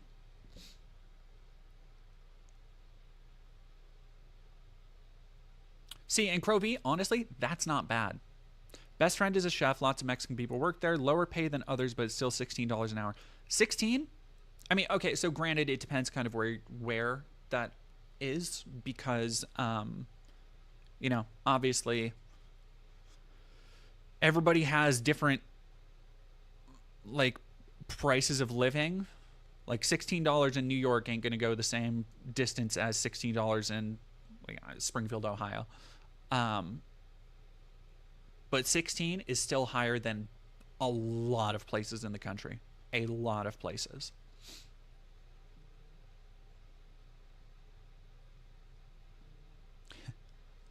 All right, give me 1 second, y'all. We're going to talk. We have one more thing to talk about on the Haitian story, and then I got to...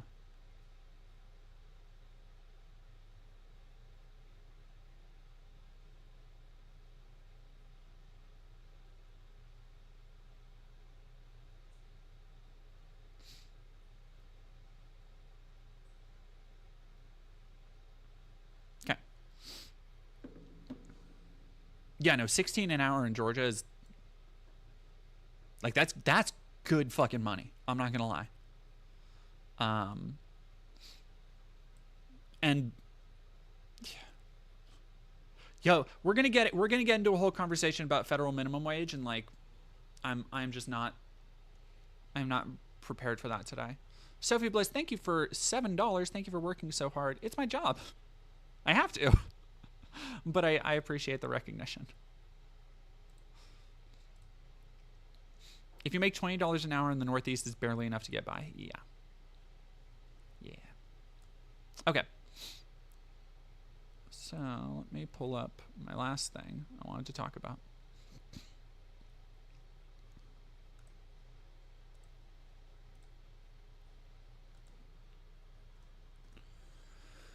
So now we will go to an educational source because I want to compare this to another issue in America's past. And while a lot of people have been directly calling out how the open racism from modern conservative movements towards immigrant communities like this certainly echoes the kind that you would see in fascist movements in Germany towards Jewish people and Romani people. In America, we actually have what I would say is a much better corollary, and one that is now not really thought of in the conversations around America's racist past, and that is the Irish immigration. Now, for those who don't know, or for those who are only tangentially familiar with it, all right, let me start again. I'll do this. Now, for those who don't know, or those who are only tangentially familiar with it, there was a massive outpouring of Irish immigrants in the early to mid 1800s to America. Partially, mostly, because they were hit by a terrible, and you've probably heard of it, the Irish potato famine, which left so many people impoverished, unable to eat, unable to feed themselves. Part of that had to do with mismanagement from the British government. Does this sound kind of familiar with the situation in Haiti yet? Like they aren't quite, it's like that George Lucas quote. Like, it's not quite a reflection, but it's like poetry, it rhymes. You understand? So what you had was a massive spate of Irish people coming to America. And the Irish were treated as an outsider group. It's like today, we think of the Irish population. Most people think of the Irish population as that's a white-ass white person, right?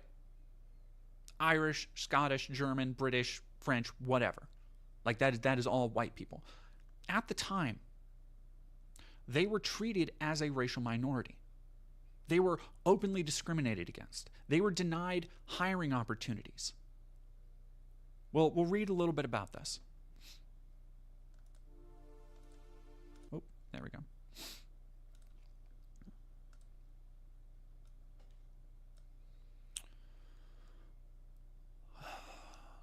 In the mid-1800s, a large number of immigrants crossed the Atlantic Ocean to be given a new life in America from Europe. More than 3 million of these immigrants arrived from Ireland and Germany. Many of them were fleeing economic or political troubles in their native country.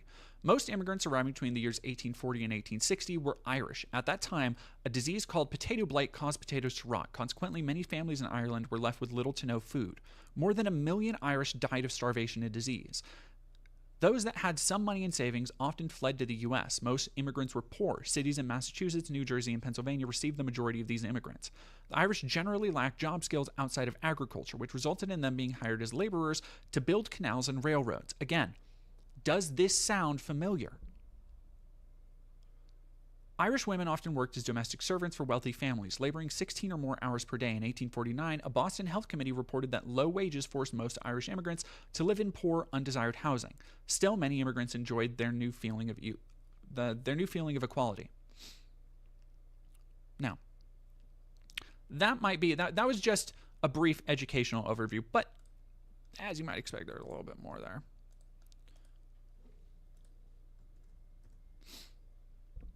Let's go to this article from History.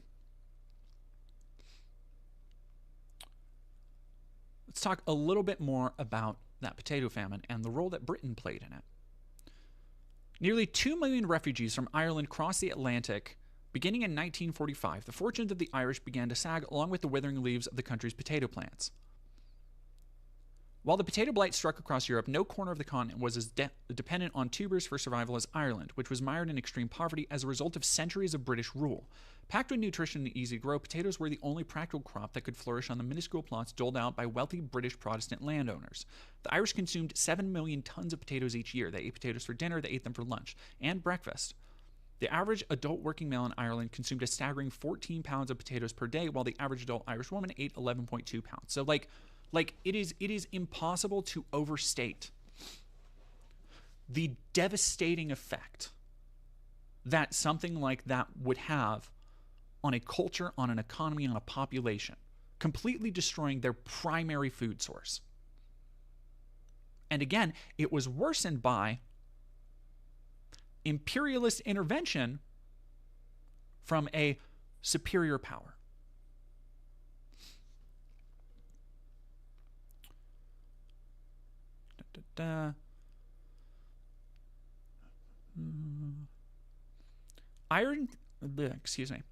Ireland's population was nearly halved by the time the potato blight abated in 1852. While approximately 1 million perished, another 2 million abandoned the land that had abandoned them in the single largest population movement of the 19th century. Most of the exiles, nearly a quarter of the Irish nation, washed up on the shores of the U.S. They knew little about America except one thing: it had to be better than the hell that was searing Ireland. Herded like livestock in dark, cramped quarters, the Irish passengers lacked sufficient food and clean water. They choked on fetid air. They were showered by excrement and vomit. Each adult was apportioned just 18 inches of bed space, children half that. Disease and death clung to the rancid vessels like barnacles, and nearly a quarter of the 85,000 passengers who sailed to North America aboard the aptly named coffin ships in 1847 never reached their destinations. Their bodies were wrapped in cloths, weighed down with stones, and tossed overboard to sleep forever on the bed of the ocean floor. Now, when they actually got to America, the nightmare didn't fucking end. Conflict between Protestants and Catholics in the U.S. had already broken out in violence before the first potato plant wilted in Ireland. Anti-Catholic, anti-Irish mobs in Philadelphia destroyed houses and torched churches in the deadly Bible riots of 1844. New York Archbishop John Hughes responded by building a wall of his own around Old St. Patrick's Cathedral in order to protect it from the native-born population, and he stationed musket-wielding members of the ancient order of Hibernians to guard the city's churches. Wild conspiracy theories took root that women were held against their will in Catholic convents and that priests systematically raped nuns and then strangled any children born as a result of their union. Now, I want you to think again. What is one of the most common things places like Libs of TikTok are constantly sharing? Wild conspiracies, fake news stories, stories that happened years ago, things that aren't even responsible by immigrants, most often of the time. What do they usually have in common?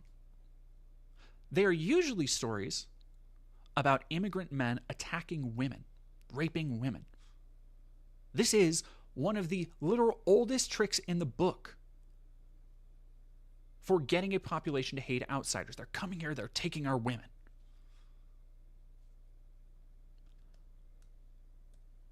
And yeah, I see people talking about Gangs of New York. Scorsese's Gangs of New York deals with this exact issue. The entire crux of that movie was Bill the Butcher, the four corners of New York during this period of mass Irish immigration. Great fucking movie, by the way.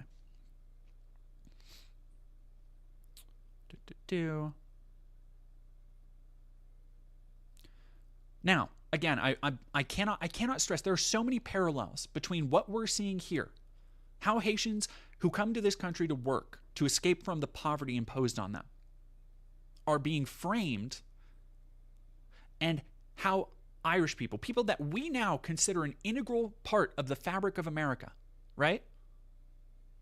Like just a regular accepted part of white European American heritage, and how they were framed at the time, and the role that they played in American society. The Irish filled the most menial and dangerous jobs, often at low pay. They cut canals, they dug trenches for water and sewer pipes, they laid rail lines, they cleaned houses, slaved in textile mills, worked as stevedores, stable workers, and blacksmiths. Not only did working-class Americans see the cheaper laborers taking their jobs, some of the Irish refugees even took up arms against their new homeland during the Mexican-American War. Drawn in part by higher wages and a common faith with the Mexicans, some members of the St. Patrick's Battalion had deserted the U.S. Army after encountering ill treatment by their bigoted commanders and fought with the enemy. Good on them. After their capture, 50 members of the San Patricos were executed by the U.S. Army for their treasonous decisions. Now, thank you, history. Here we go with the discrimination. Again, the same kind of, I cannot express enough, the same kind of discrimination we're still seeing today. The discrimination faced by the famine and refugees was not subtle or insidious. It was right there in black and white. Newspaper classified advertisements that blared, "No Irish need apply." The image of a simian Irishman imported from Victorian England was given new life by the pens of illustrators such as Thomas Nast that dripped with prejudice as they sketched Celtic ape men with sloping foreheads and monstrous appearances.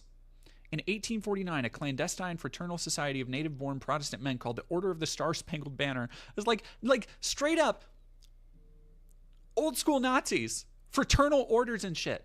This is just fucking old school Proud Boys is what we're seeing here. Bound by sacred oaths and secret passwords, its members wanted a return to the America they once knew, the land of temperance, liberty, and Protestantism. 1849.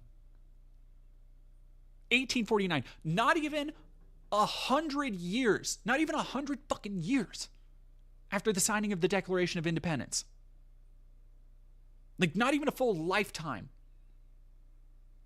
There's a point in Matt Walsh's movie where he's talking to a racial studies professor, right?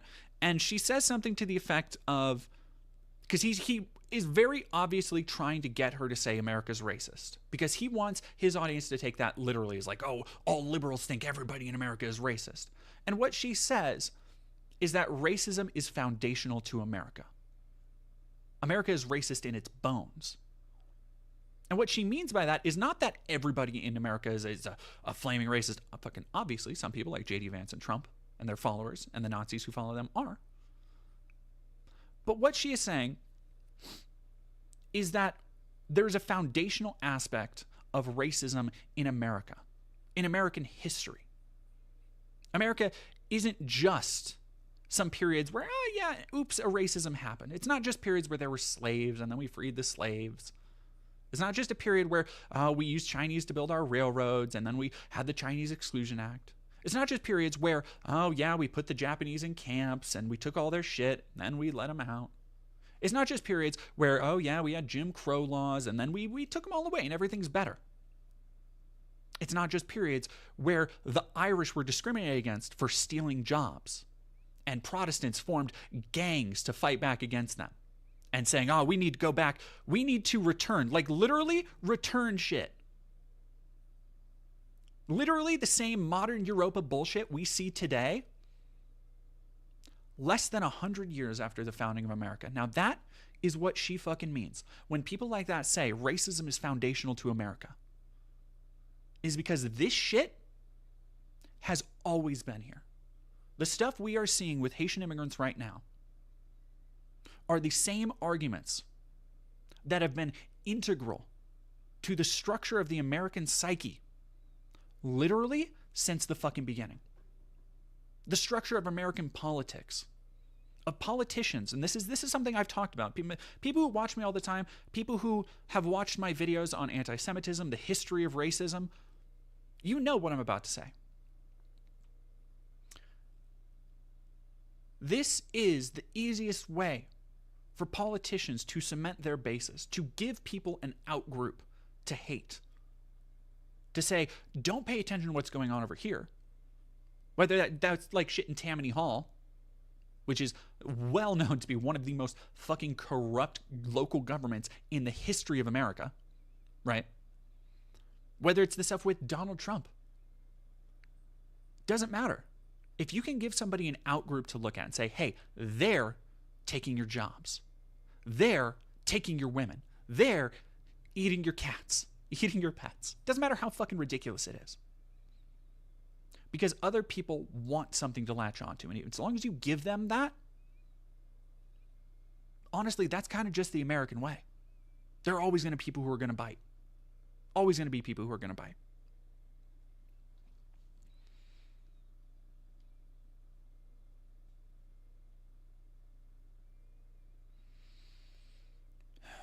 Thank you for $5, the spinning chicken nuggets. Alrighty, I am going to go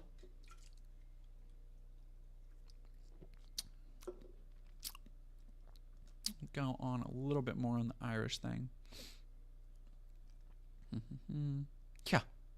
No, straight up. Look at this shit. This is the exact same thing.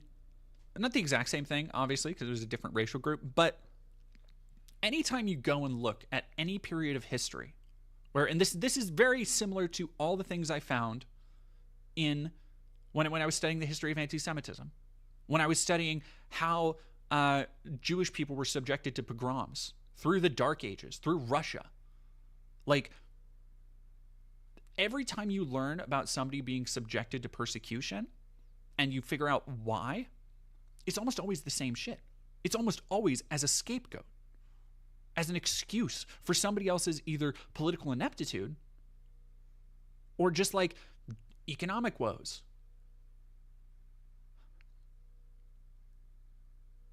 And it's so fucking funny that it comes back to this same stuff. Like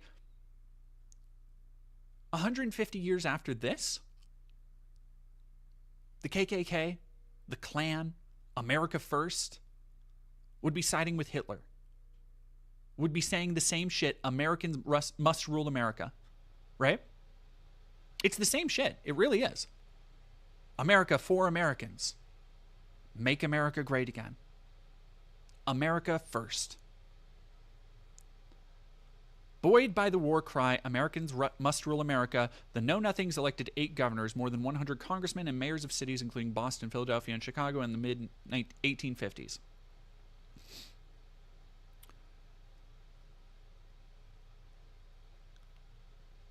Oh, shocking. Nativists use violence to further an agenda.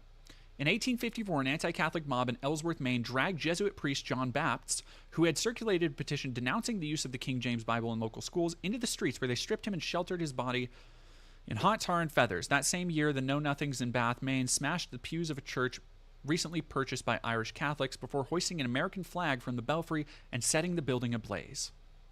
When the Bishop of Portland returned to the city a year later to lay a cornerstone for the church's replacement, another mob chased him away and beat him. The violence turned deadly in Louisville, Kentucky in August 1855 when armed Know-Nothing members guarding polling stations on an election day launched street fights against German and Irish Catholics. Immigrant homes were ransacked and torched. Between 20 and 100 people, including a German priest, fatally attacked while attempting to visit a dying parishioner, were killed. Thousands of Catholics fled the city in the riot's aftermath, but no one was ever persecuted for the crimes committed on Bloody Monday. Now, if you know American history, the history of segregation in America, that might sound eerily similar to what happened to Black Wall Street. If you don't know the story of that. I believe I talked about that in the History of Protest video, the stream we did.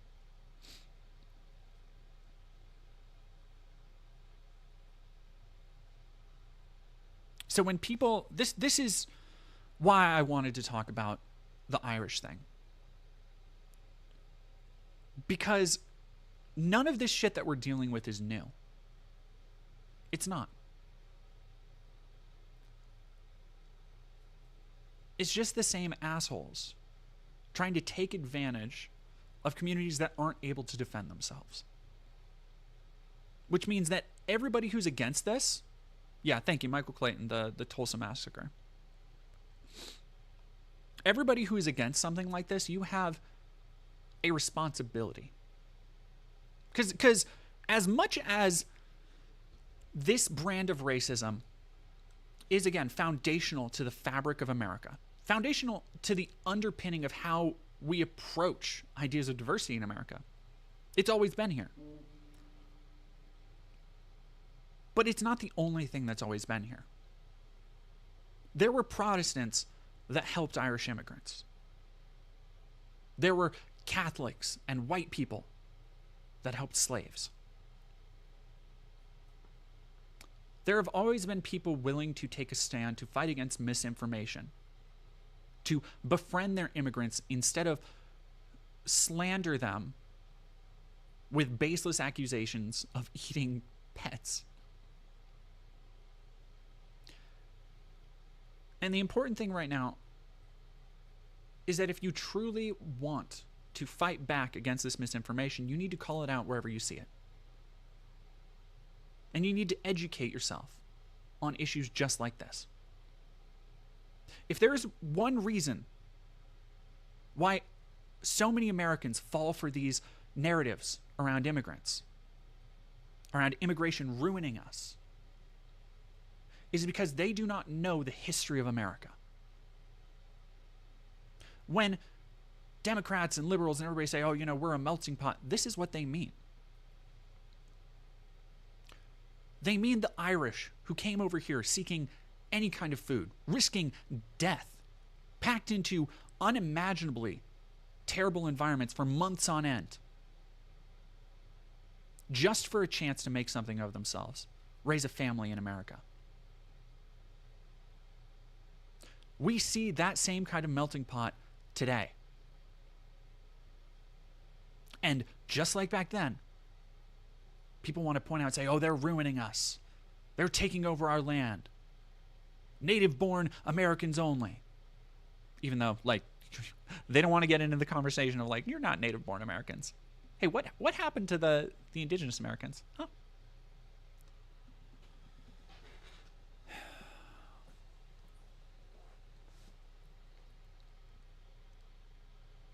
And really, yeah, like the best thing to do, if people knew these stories, if stories like this were taught in American schools, as much as, you know, fucking, oh, George Washington had wood teeth or chopped down a cherry tree or any of that bullshit, people would be more easily able to draw these comparisons in their head. But they're not. This is why we have to.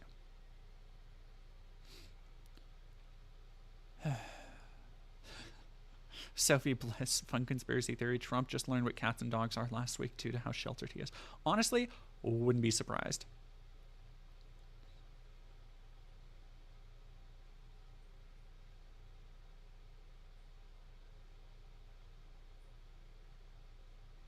Yeah. Cruise control for cool, but then kids won't love this country for all the horrific shit it's done. I'm kind of surprised Matt Walsh's movie didn't really talk about CRT at all. Oh, thank you very much for the second $5 spinning chicken nugget. And Irish DC, thank you for tier 1 for 7 months.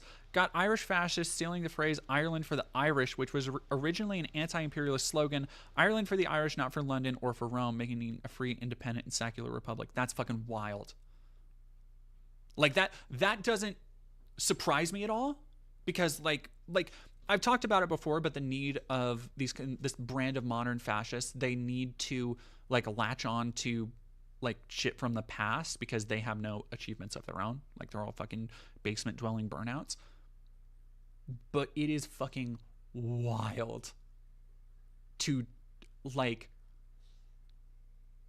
to co-opt a phrase from the fucking British, who are, like, still are fucking racist to the Irish. Like, unbelievable.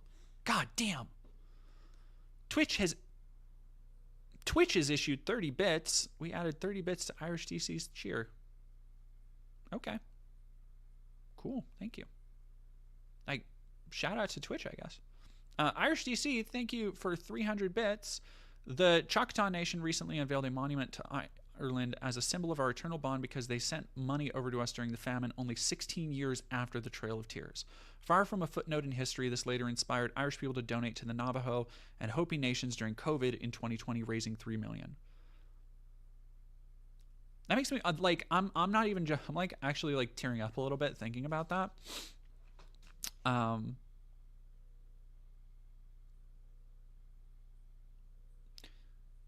Intersectionality is it's a fucking beautiful thing. Like, it really is. I've talked about it before. I've done streams on it before, right? Like when I did the donation stream to raise money for people I don't even know. Most often, under these structures like capital and power and law enforcement, the best thing we can do is still rely on each other, especially through common struggles. It was a big problem with my whatever. I've talked enough about that stupid Matt Walsh movie. You can go watch the video review I did, but I talk about just kind of I don't like Robin DiAngelo's like kind of pretentious musings on the nature of race, because it is very neoliberal. It doesn't get into the structures of how, okay, here's how capital still enforces those structures. Here's how law enforcement still enforces those structures. Here's how a fucking penal system that's basically been optimized to make people money reinforces societal racism and structures of white supremacy. Gaku McRolled, thank you for super chatting. $15. Goodness gracious. My parents and I drove by the local theater last night. They were playing Reagan, God's Not Dead, and Am I Racist? It was morbidly hilarious considering I just watched your video on Am I Racist. Boy, I didn't go see Reagan because I knew I was going to see Am I Racist and the other one, like straight up. All right, I'm going to, let me answer these texts. I need to go get some water.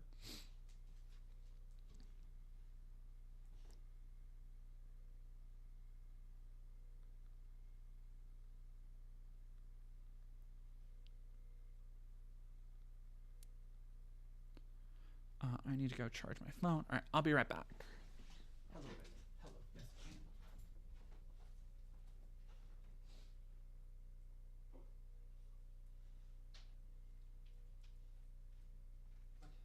No, stay down. Goofball. You're such a goofus.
Okie dokie. We are back. So is it Xenomorphs or face huggers getting the free operations? So somebody in the chat earlier was talking about how fucking wild it was that Trump was like, they're eating, like, I was aghast. You can go back and watch the video, the stream highlights from when I did the debate. Like, I was stunned. I was like, I can't fucking believe he's doing this. But then he fucking says that there are illegal immigrants getting transgender surgeries. Like, insane shit, y'all. Ugh. Thinking Sabercat, Dead No Man, are you going to cover any of the Dinesh D'Souza movies, as they're spectacularly bad, especially Hillary's America, where he spends most of the film crying that Obama locked him up at weekends at a white-collar prison. She actually looked like a maximum security. It's very funny. I'm going to be covering the new Dinesh D'Souza, and I might cover some of those too. Dinesh is, oh God. Dinesh D'Souza might be one of the worst propagandists out there because he is so transparent about what he's doing. Like, it is... His grift is so deeply embarrassing because what he essentially does, for those who've never seen a Dinesh D'Souza movie, what he essentially does is speculates on various conspiracies like election meddling, and then for half the movie it'll be him talking to people who have like no qualifications or no idea what they're talking about, and they'll just be like, yeah, no, absolutely, there was election interference. And the other half of the movie is usually a recreation of what they're speculating happened, which they use as proof of what happened. So it's just pure fucking fiction that they are playing out as like some kind of attempt at a legitimate documentary. And it is so aggravating that people actually like take it seriously. Oh yeah, Obama, his socialism. I remember I was dragged to that in like early high school by my grandpa. Fucking craziness. Twitch has used 50 bits. We added 50 bits to Jessica Rose's 229 cheer. Thank you so much. What? Twitch being super generous. Wildcard, thank you for 5 biddies. Jessica Rose, thank you for 500 bits. Transgender surgeries on illegal aliens. You're talking about that skinny alien from Lilo and Stitch? Quite possibly. 2 in 1 day, that's crazy. I know, I guess.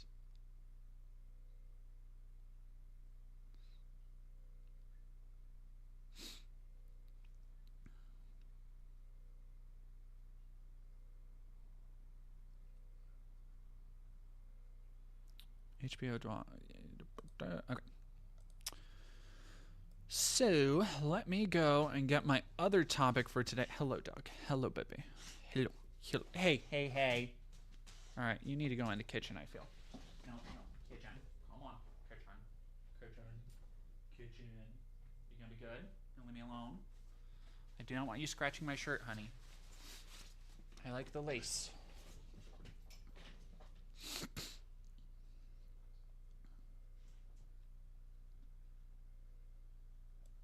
All right, let's go to Laura Loomer. Good God. Treaded water. Jordan looking as ethereal as ever. Stop it. Stop. Guys are going to make me blush. All right, for this, just because I felt it would be a little bit gauche to have the ears on for...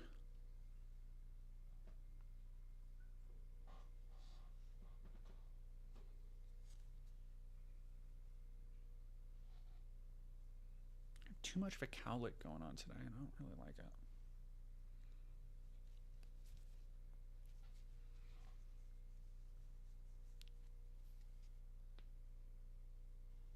There, that's better. I want cuter. I need littler ears. These ears are too big. But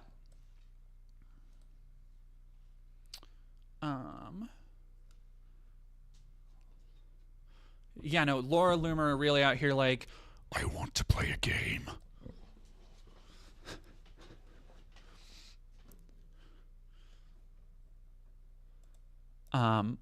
So I need to go, and first we need to talk about Laura Loomer's history, right? Because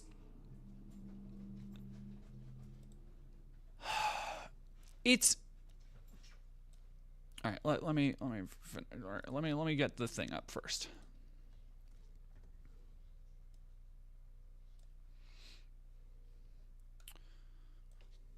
So, for those who don't know, Laura Loomer is one of these political operatives who kind of just blips into and out of major political events, and has for about the last decade. In many ways, she's kind of on par with Milo Yiannopoulos, right? Where she's just kind of there sometimes, and then she's just gone from your mind.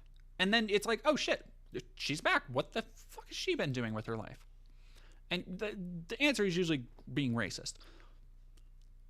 What defines, and another reason that Laura is very much like Milo Yiannopoulos is she is an absolute embarrassing train wreck of a person, which makes it all the more fascinating, not necessarily surprising, but fascinating that she has somehow found herself in the graces of Trump lately and in his inner circle.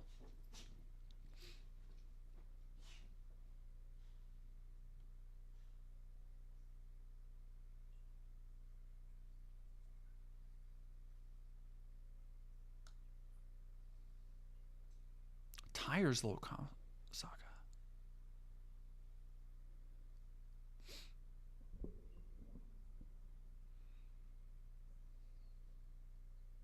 So this was in, first off, you may notice she has this picture I wanted to show first because it sums up almost everything you need to know about her. This picture on her shirt is meant to be her.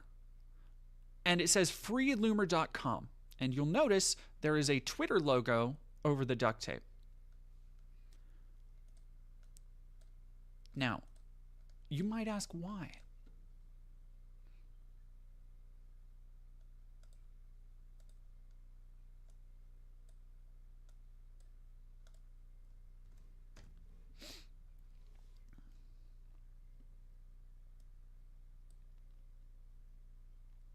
I ask why, Mockingbird, I ask why. It's because when she was banned around 2017, 2018 from Twitter, she went fucking ballistic. And even included this publicity stunt. Publicity stunts are kind of her thing. More on that in a second. Where she famously chained herself to the front door of Twitter headquarters. As this tweet notes, though, she handcuffed herself to the door of Twitter's New York HQ to protest being banned, but also it was a double door. She was only linked to one of them, so people could just walk right past her.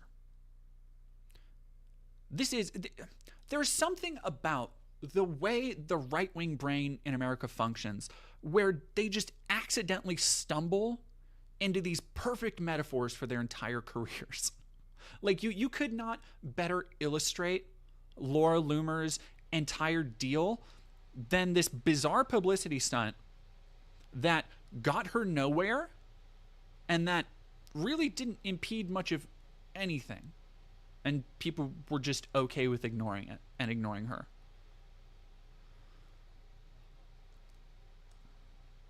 Now, let's go a little bit further back, because she is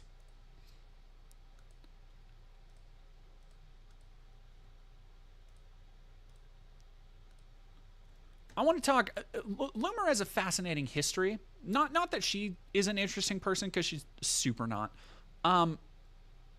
But she has a habit of trying to do these big, almost like Project Veritas, and she's worked with Project Veritas and James O'Keefe in the past, and InfoWars occasionally style stunts where she wants to, like, obviously make a big impact and you know, break open some kind of big story.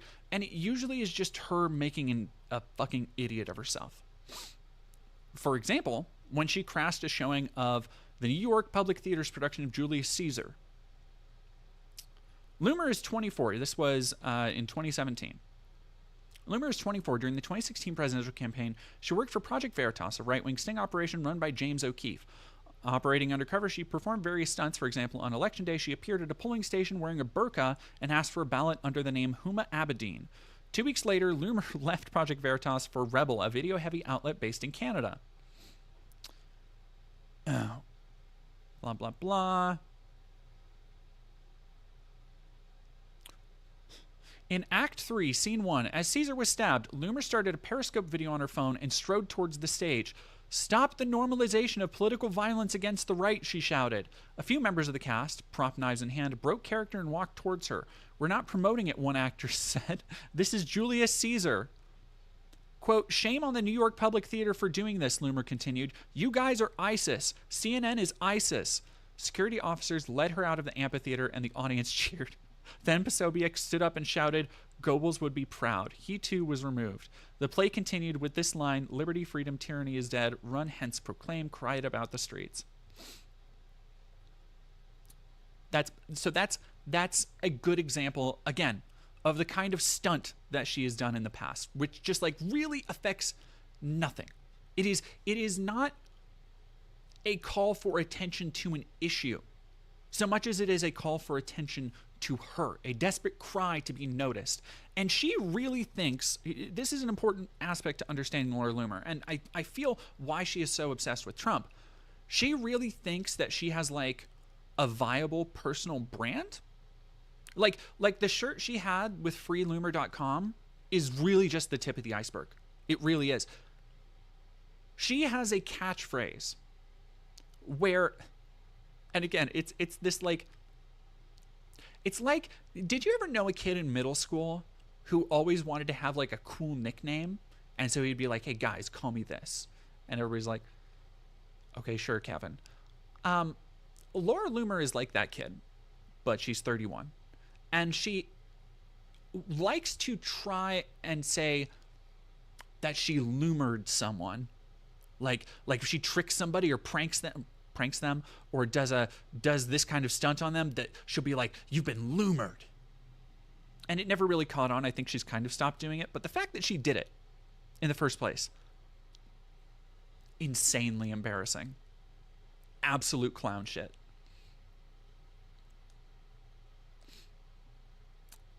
All right, let me do, she was banned from Uber and Lyft. Another thing to know about Laura Loomer, insanely racist, which shouldn't be a surprise to anybody. We'll get to her ties to Nazis in a minute. She does have ties to legitimate Nazis. Laura Loomer banned from Uber and Lyft after anti-Muslim tweet storm. Conservative commentator Laura Loomer was banned from using Uber and Lyft after she posted a series of anti-Muslim tweets following a terrorist attack in New York. A spokesman for the ride-hailing service Lyft confirmed Thursday that Loomer's account had been deactivated following her day-long tweet storm that blamed Islam and Muslims for the deadly attack. A representative for Uber also confirmed Loomer was banned permanently from using the service. Loomer launched into an anti-Muslim rant on Twitter Wednesday, calling for a new ride-sharing company to be created that didn't employ Muslims after it was revealed that Saifullah Sapav, the suspect in the New York terror attack, was a former Uber driver. "Someone needs to create a non-Islamic form of Uber or Lyft because I never want to support another Islamic immigrant driver." Loomer tweeted, tagging both companies in the post. Again, you probably... if there's one thing I really want to imbue in my audience, it's sensing and seeing patterns, right? Because there are these little things that continually pop up through the way that we study racism, through the way that we study how it spreads in America, that just, it just feels cyclical, you know? Like, for example, I hope everybody's noticing, once again, we are laying blame at the feet of an entire group that also just happens to be an important part of a workforce that pretty much everybody takes for granted, that don't get paid a lot, that are struggling through their jobs. Like, it is yet another time where somebody who has means and wealth is just fucking shitting on poor people just trying to fucking get by. Many such cases. Hours later, she retweeted reports that she'd been banned from both ride-sharing services. The 24-year-old has responded to the ban by announcing she will be taking legal action against both companies. Uber will literally hire an Islamic terrorist, but they will ban a conservative journalist for addressing legitimate safety concerns. That's not what was happening there. Another thing you may notice, she's very disingenuous and has a real big persecution complex.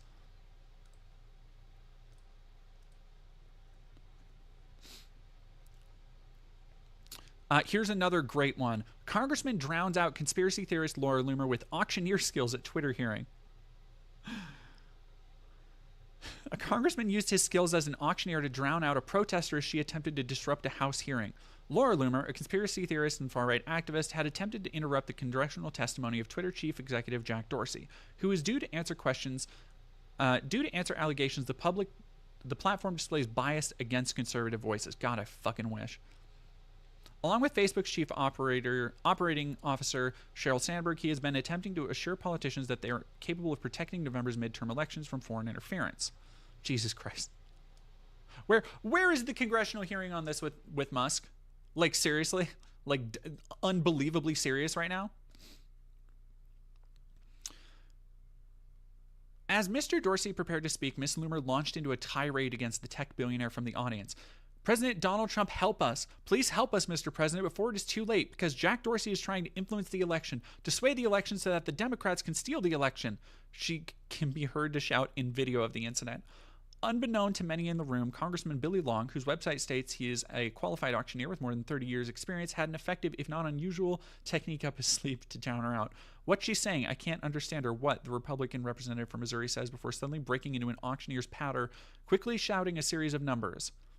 As the committee's chairman, Greg Walden, calls for security, Ms. Loomer continued to speak, but her shouting is muffled by Mr. Long as he continues with his fast-paced chatter.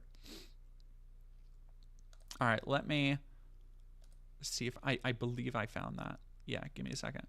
I think I found that if it's not another time where she publicly embarrassed herself.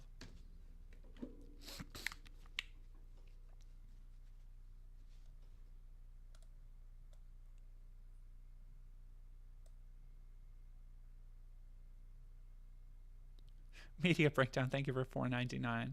I'm digging the dual meaning of your headgear. We all need to have ears to hear. Twitch has used 100 bits, added 100 bits to Sea Turtle's 1,000 bits. We do in biddies. I guess so.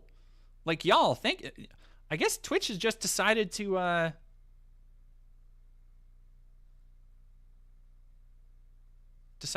okay, here we go. Up to it, I have now $5.75, $7.5, $80 to $5.85.90. Okay, I gotta go. We gotta go back to the beginning. Wait. Now, again, I can't properly convey how embarrassing these kind of stunts are, and this is all she does. This is the activism. Her political activism is these bizarre, half-cocked stunts that don't really like. Ask yourself, if you are trying to raise awareness about like election interference or trying to advocate for Donald Trump, what does this accomplish in any way? Like, outside of showing the world what a mindless sycophant you are? Like, what are you hoping to draw attention to here? Like, I can see the shadow, as Trump would say, the concept of an idea behind the chaining yourself to the Twitter door. Bad execution, but I see the vision, kind of. This, what are you hoping to like prove or achieve? The Julius Caesar thing. What the fuck? Why? But It is even more embarrassing when you actually see how everybody else reacts and how quickly she gets shut down. What'd she say? I can't understand her. What? The election. That is why What's she? censoring and shadow banning. How about it in? 12 and a half, 15, 7 and a half, $20, 2 and a half, 5, 7 and a half, 30. Hit $30 down here, 2 and a half, 5, 35, 7 and a half, 40. Hit $40, 2 and a half, 5, 45, 7 and a half, 50. Hot $50 down here, 2 and a half. Officer, will you escort this young lady out, please? Hit 2 and a half and now 5, 55, 7 and a half, 70. Hot 2 and a half now 5, 75, 7. That's called bars. That's called bars. Honorius, thank you for 45 biddies. Thank you so much. Thank you everybody for the biddies. That it like, it's peak. I was like, it's amazing. You love to see it. Ooh, we gotta turn that down again. Sorry, y'all. Space Spectra Wrestles, thank you for following. No Justice MTG, thank you for rating with a party of 76.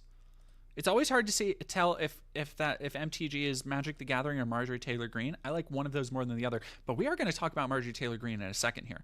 Welcome aboard, Raiders. Thank you for liking and subscribing. I am a non-binary trans content creator, and today we are talking about Laura Loomer, arguably one of the biggest dipshits associated with Trump right now, and that is saying something. All right, we've done the Twitter drawer. Okay, this is one of the craziest ones. I cannot. All right, prepare yourself. Prepare yourself. Okay, this is something she has done twice. Like she has done this multiple times. Right-wing activist Laura Loomer allegedly trespasses at Nancy Pelosi's California house, but like they're really burying the lead with the headline because she didn't do it alone. One of Laura Loomer's pals is urging viewers to come and ask for sanctuary at Pelosi's house. He claims they'll be allowed to stay and won't get in legal trouble because we're not Antifa. So,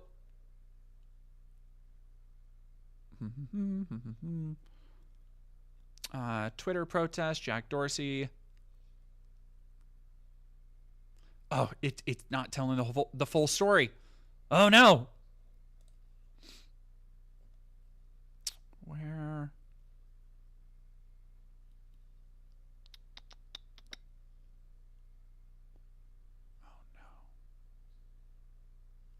Where's the one I wanted to see? Nar.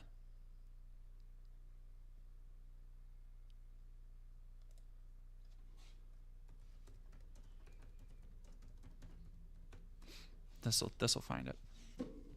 Here we go. Here's another example. So she trespassed. I was hoping to find this one first. But she loves okay, dog. Okay, dog. I love you. I love you so much, but you gotta go. I know. You gotta leave me alone, honey. Okay, we're going to the kitchen. We're going to the kitchen. Come on. Come on. Yeah, good girl. Good girl.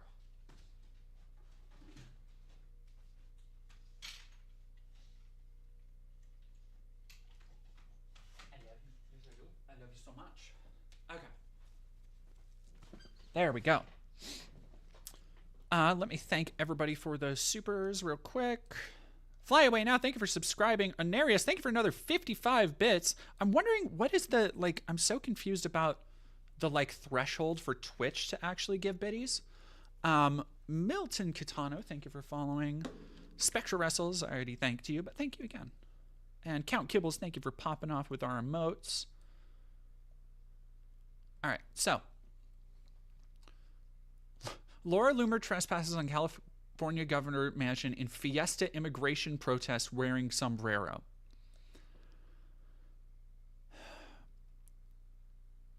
We are here at Casa de Gavin, guys. That was such an easy fence to get over. Loomer, wearing a serape and a sombrero, said in footage of the incident.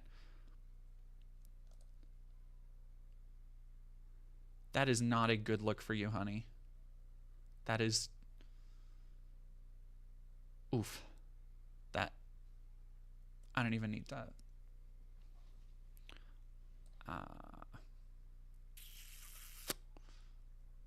Yeah. That's...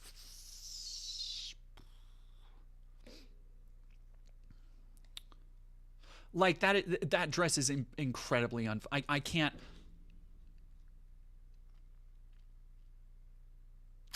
like it's one of those things where it's not like, okay, you're not technically right, and she wasn't technically bad looking by whatever, you know, arbitrary definition you want to get that's not really for anybody to say, but it's like that dress is just incredibly unflattering. Like, and I feel like if we can call out like Donald Trump and other people for wearing unflattering, poorly tailored clothing, like that is, I can do that for women too. Like, and it's not that body type can't have flattering apparel. It absolutely can. It's just that dress type, girl, that's not for you.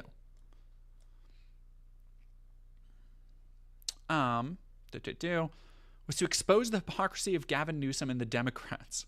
We did it in a comical way. Again, you see, conservatives just don't really get like satire.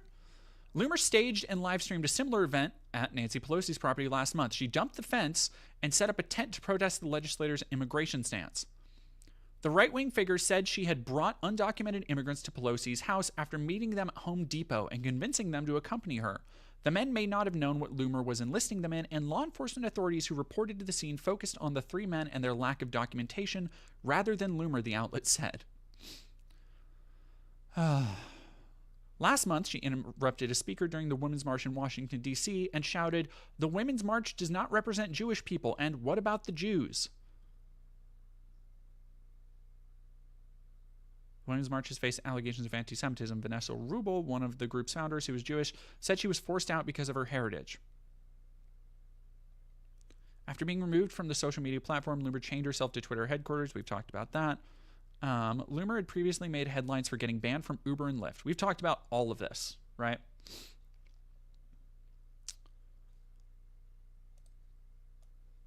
So let me get my other things.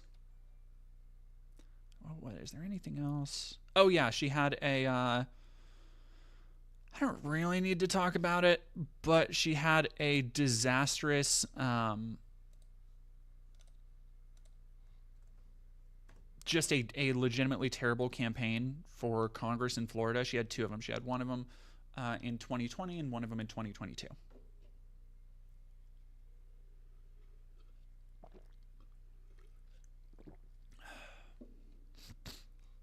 Sal Willis, thank you for your work, Jordan. As a fellow MBA, you inspire me with your unique femme and mask beauty. Thank you very much. Oh my goodness. Sea Turtle, thank you again so much for 6 subbies. Red Panda Party, thank you for following. Sal Willis said thank you again for the $5. Abysmal, Enki, Non-Binary, thank you all for following so much. Oh, Count Kibbles, we're getting to that. The way Laura Loomer ties into what Trump is doing right now is fascinating. They may be coming out with a now here's the thing. I don't like to generally, Chaotic Kitten, like a band would definitely help. It's less like the dress and more that there's no definition for her hips or waist, so it kind of just makes her body look like just like one big block, and that's why it's unflattering. But yeah, you could fix that with like a belt or a sash, or even like a slip or a cover would work really well for that. Again, this is what happens when you don't have gay friends. Now, I want everybody to watch this real quick because I don't want to go on a whole long tangent about Laura Loomer's probable plastic surgery addiction. We've talked about Laura Trump before, who is like way too young to look as old as she does because of plastic surgery. Laura Loomer is very similar. Laura Loomer is 31 years old. I don't begrudge anybody who wants to improve themselves in any way, who wants to have a different expression. Like I'm trans, of course. I understand that. I have tons of friends who have had FFS, and like I get that. If you are uncomfortable in your body, you want to change it to a certain degree. But there is a level of plastic surgery addiction where I think you legitimately, like, it there needs to be some kind of psychiatric intervention, right? Because, and you see it with celebrities sometimes, where they get so many operations that it erodes the structure of the face. And having, Galaspar asking, can she even form a different expression now? That's why I'm playing this video. It is any other person who wasn't a terrible, like, Nazi adjacent monster, I wouldn't go this hard in the paint over, but I'm gonna, because it's Laura Loomer and she deserves it. Oh, thank you very much. Andy, for $2, this didn't work for me the other day, trying again. It's working now. Oh, yeah, no, nitric oxide, Blair White has a bad nose job. Great example. And, like, here's the problem with getting a really bad nose job or, like, making your nose smaller and smaller like that. It's going to be the same thing that happened with Michael Jackson. Like, Michael Jackson had other issues, but the reason that his nose was the way it was because of an accident and then a reconstruction, and then he just couldn't stop. Like, he became, a lot of people speculated, addicted to plastic surgery, which is a very real, like dysphoric feeling. I really do feel for that. Yeah, it's, so I need, like, watch her face and how it doesn't really move.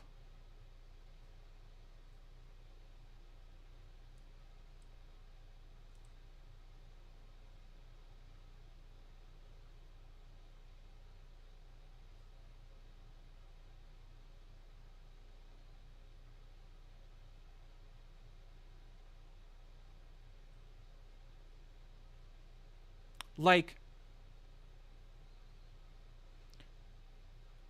no, it does look like a deep fake. Like, it straight up, her mouth and eyes move, but literally no other part of it. Like watch her eyebrows.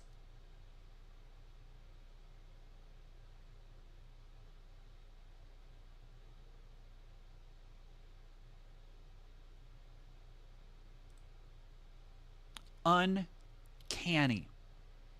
Uncanny. Oh. Yeah, she's 31 years old. Like for comparison, she was born 2 years before me. We're a little offset, but like we're around the same age. Like, you know? Yeah, she's 31. 31. 31. Like, she is still young, especially for a political career. And she's basically sunk it all. And we'll talk about why. Now, let's go. Oh, a couple more things that led to, we're going to talk about the modern story here soon. And we're going to talk about if she's possibly having an intimate rendezvous with Trump, for all of you who aren't squeamish. This fun little chestnut just resurfaced from 2022. Trump ally Laura Loomer calls herself white advocate. Laura Loomer, who accompanied Trump on flight to TV debate, made comments at white nationalist conference in 2022. Loomer's come under scrutiny in recent days after being seen accompanying Trump on a flight to the presidential debate on Tuesday and a subsequent string of racist tweets aimed at Kamala Harris, which are fucking crazy racist. It's bonkers how racist it was. Like, unbelievable. To the point where now Laura Loomer, all right, you want to know how fucking like out there Laura Loomer is? Marjorie Taylor Greene made public statements denouncing her. MTG was like, you're too racist. That's like where we're at in the Loomer sphere, in the Loomer zone, right? The Thinking Sabercat, thank you for 100 biddies. Really, Laura Loomer reminded me of this B-movie actor called Robert Zadar. Oh, yeah, I know Robert Zadar.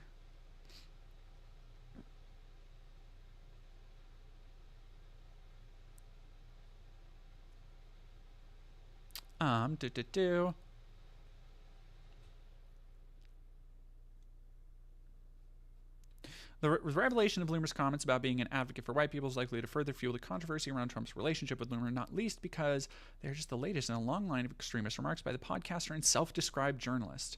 Self-described is a good way to put it. Her attendance at the American Renaissance Conference was reported at the time by the SPLC, but the contents of her speech have not been scrutinized until now.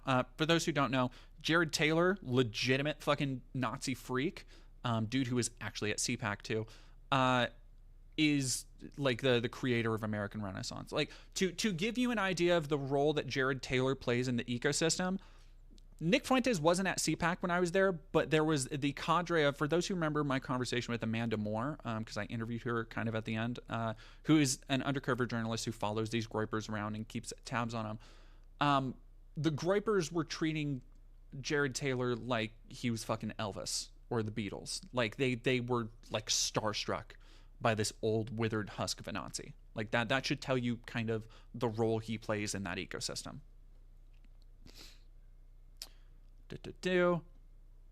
Yeah, the American Renaissance Conference, according to the Southern Poverty Law Center, is a venue where racist intellectuals rub shoulder with Klansmen, neo-Nazis, and other white supremacists. Loomer spoke to the conference in November 2022 after losing a Republican primary in Florida's conservative 11th district that August. To the applause of the audience, Loomer said, "I consider myself to be a white advocate, and I openly campaigned for the U.S. Congress as a white advocate." Apart from her claim to be a white advocate, Loomer's speech was focused on her grievances with traditional and social media companies and the Republican Party, all of whom she blamed for her loss. You'll notice that she's like has not stopped grinding the axe for being banned and like her hate speech and shit. And what everything else she says is like not that important. It's all you've fucking heard it all before. I just wanted to bring that up because that brings us to, so that was 2022. In 2023, this was over a year ago when Trump was revving up to run again. Donald Trump has told aides to hire the far-right anti-Muslim activist and failed congressional candidate Laura Loomer for a role in his campaign to return to the White House in 2024, the New York Times has reported. Citing 4 anonymous sources, the Times noted that Loomer, 29, attended Trump's speech at Mar-a-Lago in Florida on Tuesday, an angry rant delivered hours after the former president pleaded not guilty to 34 felony charges over hush money payments, including to the porn star Stormy Daniels. Trump remains the clear frontrunner for the Republican presidential nominee, enjoying big leads, blah, blah, blah. We like this shit literally all happens. I don't need to go over it all. A Trump spokesperson said the entire movement is united behind Trump and his campaign. It will take everyone rowing in the same direction in order to beat Joe Biden and take our country back. Loomer said Trump, quote, likes me very much, and it's a shame that he's surrounded by some people that run to a publication like The Times, notorious for attacking him in order to try to cut me at the knees instead of being loyal. Now,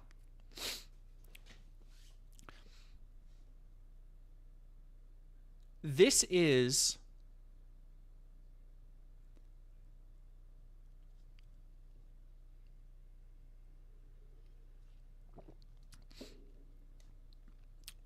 I'm sorry, the dumbest shit I've ever seen is in the chat right now.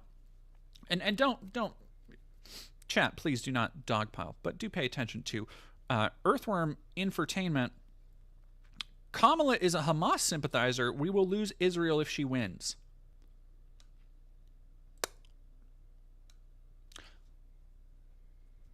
I don't know how to tell you this, but no. What the fuck are you talking about? Can we keep them as a pet? That's fucking wild, dude. Yeah, did you hear the debate performance where she both sided 40,000 civilians dead at the hand of Israel? I don't think you did. 58% of Israelis trust and support President Trump, according to a new poll. You mean to tell me 58% of the ethno-state agree with the racist? This is a revelation. Truly. You mean to tell me 58% of the colonist state executing a genocide agree with the open racist nationalist? Give me a second. I might have to reframe everything I know. This is huge. This changes everything for me. Really, it does. I'm like shocked to my core. I have to like take some time to assess things. Got to walk on a beach. Thank you for. I don't even. Gosh, how can I repay you?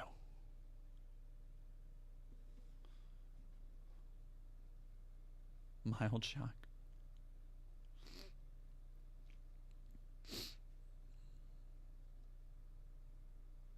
I'm not bright enough to troll. Yeah, man, I wish Kamala being elected would mean the end. Okay, well, okay, MasterChef 117. Let's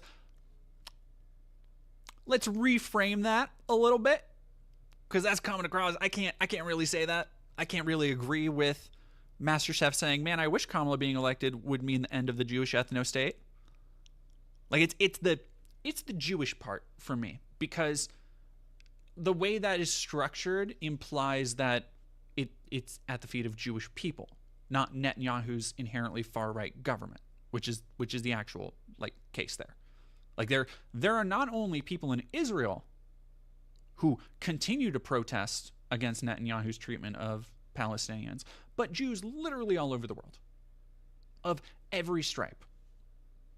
Like, so it's the framing there that's like, and I don't think you meant it that way. I hope you don't.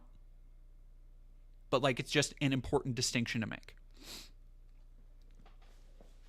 You're good. Hello, Monkish Life. Oh, I haven't seen you in a minute, I don't think. Hammock. Hi, babes. Thank you for 7 months in a row. Goodness gracious. All right, where were we? Laura Loomer. Right.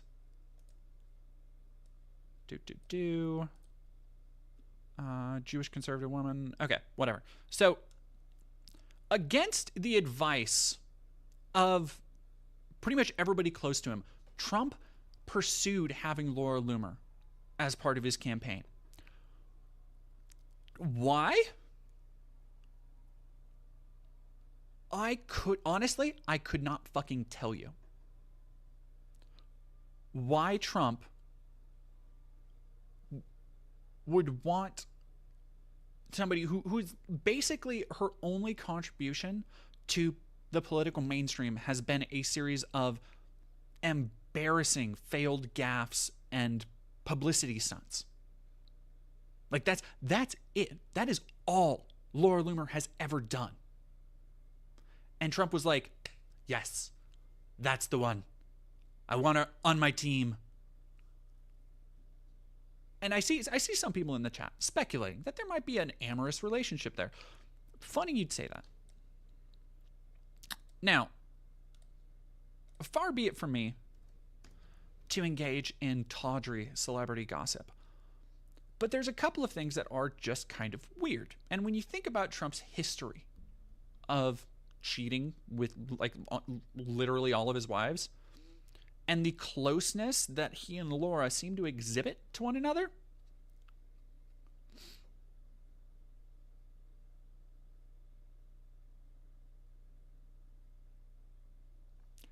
it's granted, we know Trump has issues with personal boundaries with women, and we know that Laura Loomer, as a Trump sycophant, would be like down for pretty much anything, right?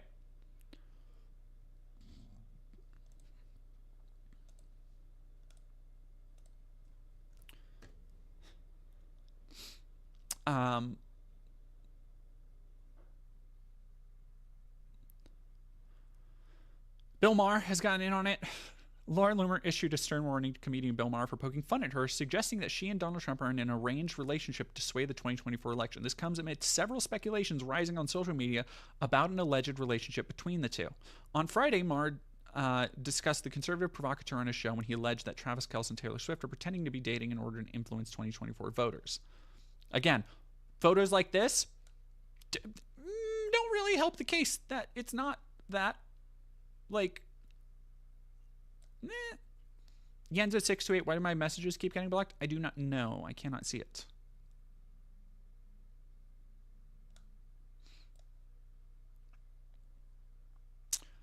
Here's another tweet. Now, granted, a lot of these are just rumors. Like, they have just as much a chance to be true as like literally anything else you'll read on social media. It could just be a conspiracy. It could just be poking fun. This could be another example. This could be just another couch fucking that will undoubtedly derail the Trump campaign, because guess what? This came to a head. Well, it's not over yet. We'll get to the Marjorie Taylor Greene thing in a second. Yeah, so for those who don't know, this was, you can kind of see it here, Laura Loomer's ridiculously racist tweet about Kamala. If Kamala wins, the White House will smell like curry, and White House speeches will be facilitated via call center, and the American people will only be able to convey their feedback through a customer satisfaction survey at the end of the call that nobody will understand. Like, unbelievable. Like, what the fuck, dude? To which Laura responds, I should sue Bill Maher for defamation. Laura, please let me know how that works. Let me know how suing a comedian for defamation works. This is beyond the pale. It's a complete and blatant lie. Coordinated attack by the mainstream. Dude, Bill Maher agrees with you on like half of the things you talk about. Fuck off. Oh God, I'm so tired of Bill Maher being a convenient leftist whenever these dipshits get called out on something. Anyway. So, there's rumors going around that they be fucking. They be fucking. Let me go to the Marjorie Taylor Greene thing. Where is it? Or that's up here.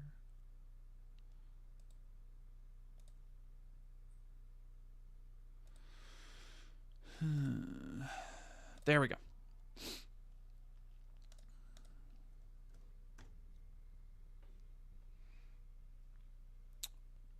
Published yesterday, MAGA is turning against Laura Loomer. Several prominent members of Donald Trump's MAGA movement are urging the former president to cut ties with controversial activist Laura Loomer, with one ally accusing the former Florida House candidate of making appalling and extremely racist remarks. The anger came after Loomer was pictured with Trump at two 9/11 memorial events on Wednesday after she posted a racially charged diatribe aimed at Vice President Kamala Harris. Loomer's relationship with Trump has long infuriated some of his closest allies, and there was open dissent in April 2023 when the New York Times reported the former president was considering hiring the Florida Republican. We just covered this, right? Trump ended up not giving Loomer a job, but on Wednesday she was seen in his entourage during visits to New York and Pennsylvania to mark the 23rd anniversary of the 9/11 attacks. Again, she's not an official employee. Melania, like, if I wanted to bake this QAnon style, right? Like, if I wanted to pop this in the oven, Melania hasn't been seen around a whole lot lately, which is not necessarily unheard of, right? Laura not only went to the debate and flew with Trump, not only has been close in a lot of pictures and stuff, but also is going to events like the anniversary of the 9/11 attack. I honestly, I don't think they're fucking, but if it comes out that they are, I'd be like, yeah, that tracks. Like, sure, yeah. It would be the least surprising thing. Loomer for replacement VP, that would be fucking nuts. Oh my, I want that so bad now. Oh, I would love that.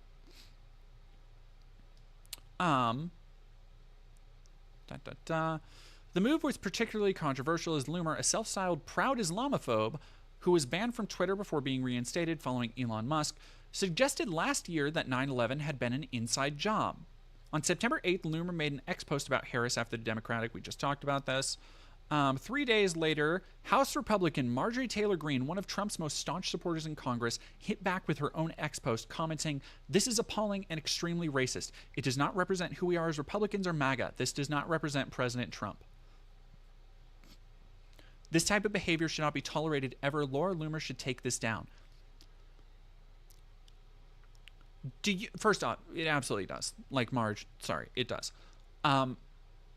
Second off, do you have any idea how racist you have to be to to piss off Marjorie Taylor Greene, somebody whose like job for the last several years has almost exclusively been going after like AOC, Rashida Tlaib, like unbelievable.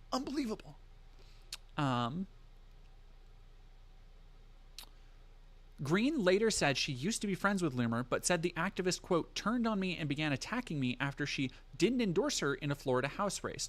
Then, quote, lied so much about me and others like Matt Gaetz, even though we were President Trump's most loyal and fierce elected members of Congress. Again, I don't like to get into like celebrity gossip and like news tabloid bullshit, but seeing the girlies fighting like this, it's kind of funny. It's like, this is like watching the two most popular girls at Racism High have a falling out. And it's over a boy. Isn't that so cute? Like, they both just want to be with Trump. So cute. No, this thing belongs on TMZ. Absolutely. Oh my God, cat fight. Could you imagine those two fighting with like Lauren Boebert refereeing? Oh my God. Lauren Boebert on the sideline, completely not paying attention as Marjorie like just smashes her face into the ground because Lauren is like giving a handy to some dude. Earl Grey, I'm too cute. Antithesis, $10. The girls are fighting. A 78-year-old boy. The racist white girl trifecta. No. Loomer's been criticized by Senator Lindsey Graham. Speaking to HuffPost on Thursday, he said, we have policy disagreements, but the history of this person is just really toxic. I mean, she actually called for Kellyanne Conway's daughter to hang herself. I don't know how all this happened, but no, I don't think it's helpful. I don't think it's helpful at all. God damn, I don't remember that. I'm not saying she didn't, but I don't remember that. Newsweek contacted Laura Loomer and the Donald Trump presidential campaign for comment, respectively, outside of regular office hours. Trump answered questions from a reporter about his ties to Loomer during a Friday press conference, including a question about criticism of Republicans. Quote, well, I don't know what they would say. Laura has been a supporter of mine, just like a lot of people are supporters, and she's been a supporter of... When you actually... Like Trump has a cadence that I feel everybody... Like, has a cadence and a word flow that everybody's kind of used to. You know, like, we've all watched him speak so much that when you actually see his words written out, it really puts into context how bad he is at just like public speaking, just like putting together an idea, just a simple sentence. That he's just like, I don't know what they would say. Laura's been a supporter of mine, just like a lot of people are supporters, and she's been a supporter of mine.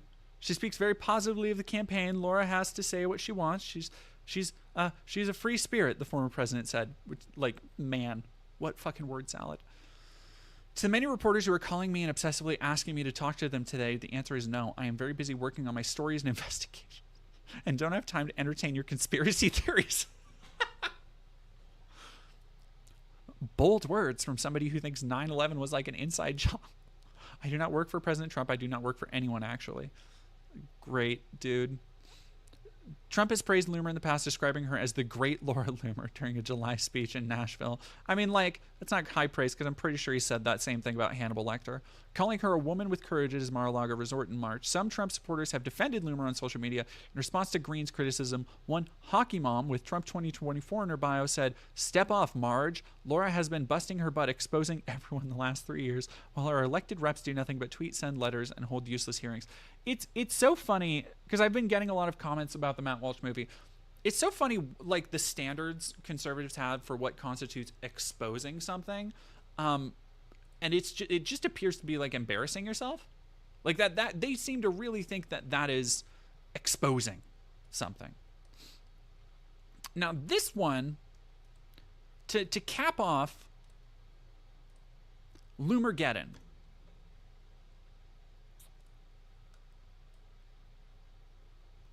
I give you breaking news from today that, granted, has not necessarily been verified to my knowledge. If anybody else has a link that is more official, I'd love to see it. But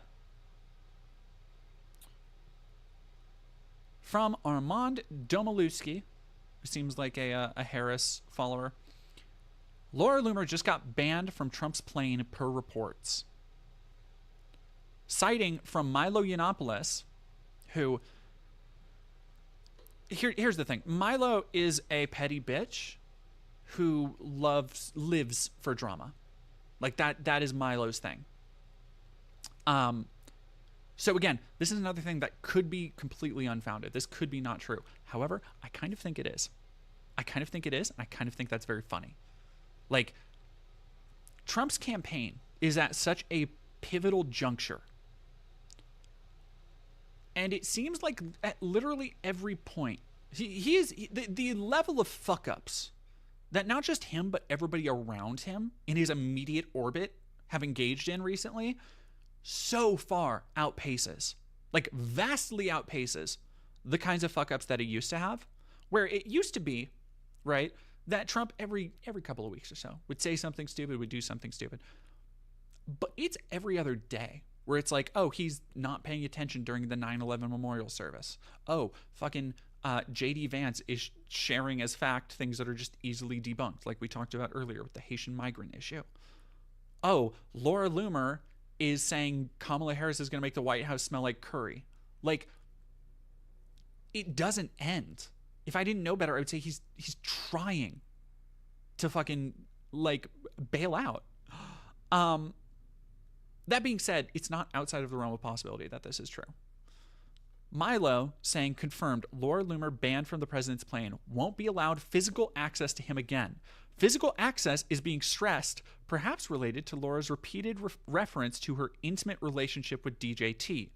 Laura's demented lies may cost Trump this election.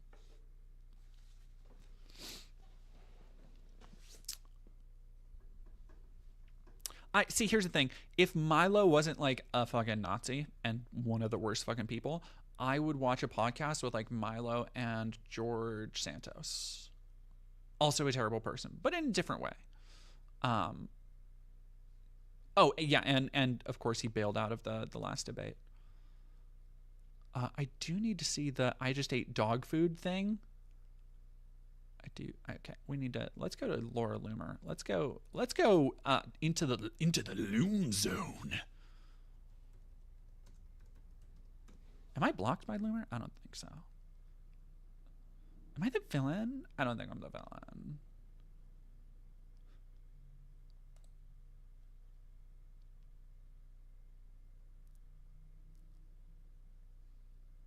Am I the drama?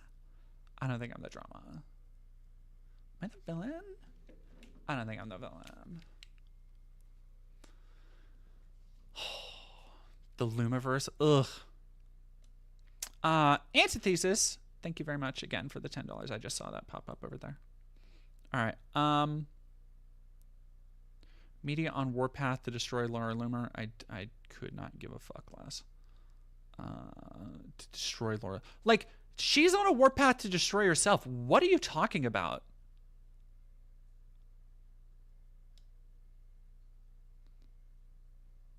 Media on warpath to destroy Laura Loomer. This is fucking embarrassing, dude. NPC memes in the year of our Lord.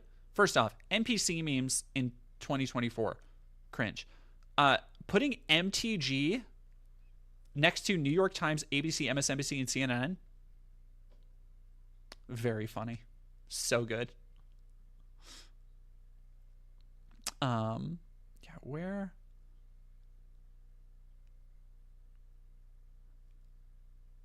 You've called yourself an anti-Islamist.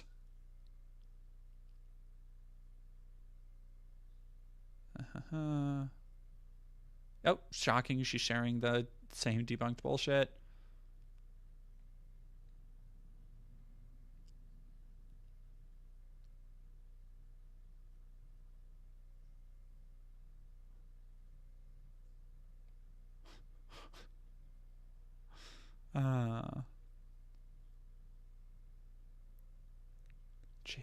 Jesus Christ. Jesus Christ.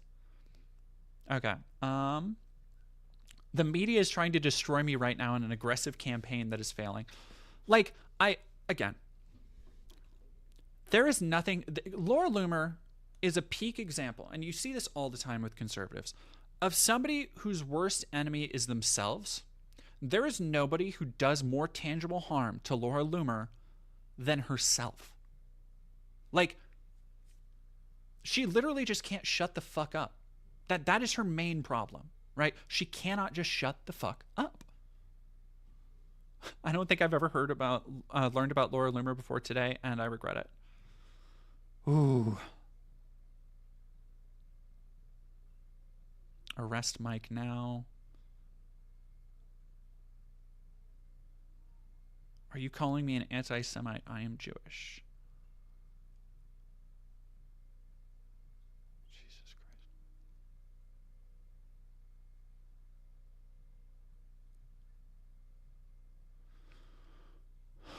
She's obsessed with finding and exposing the truth. I know her well, and that sums her up in a sentence.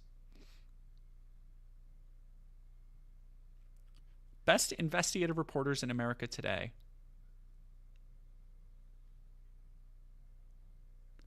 Standards for investigative reporting on the right are just not literally non-existent. Yeah, where's the dog food thing?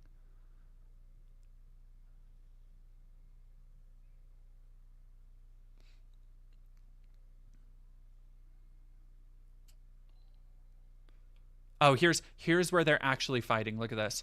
You are not going to Monica me with salacious and malicious lies for bringing down Kevin McCarthy. I love President Donald Trump because he's a hero to me and so many people. All the compromised people who are coming for me now should show how effective I am. Looking at you, Bill Maher. What? In what world is Bill Maher? Ridiculous.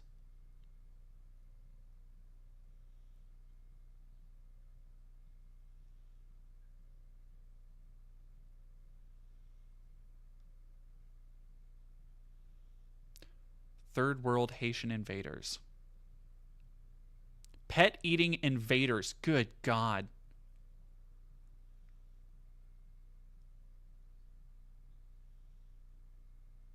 You.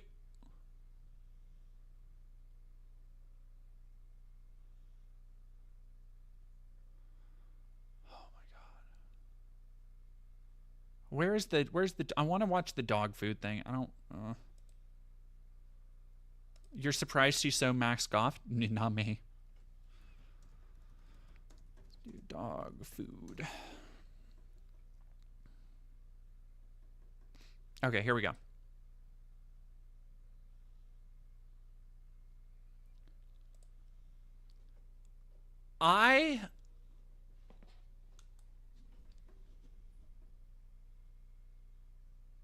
Look, I thought there was like a line, like there was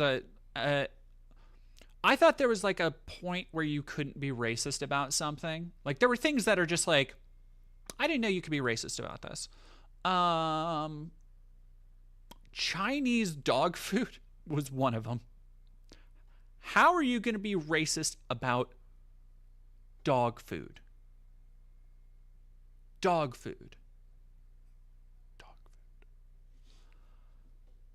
This is more embarrassing than anything Alex Jones has ever done. And she's done some real shit.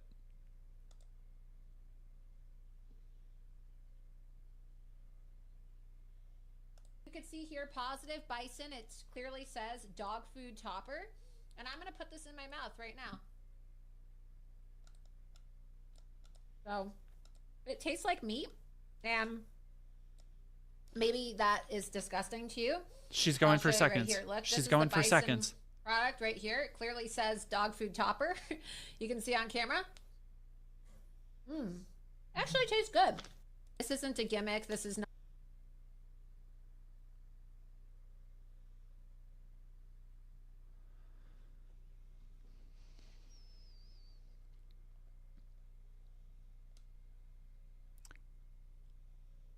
Okay, so in the past, I felt pretty bad for like entertaining the idea of taking some advertisements and advertisers And I haven't yet. I actually have an advertising contract in the works, so might have an ad soon, which I need. I need now that I'm possibly getting a house. Thank you everybody for the donations, by the way. That is all, like, literally anything I make is all going to be going towards that right now. So I super appreciate it, helping get out of this shitty living situation.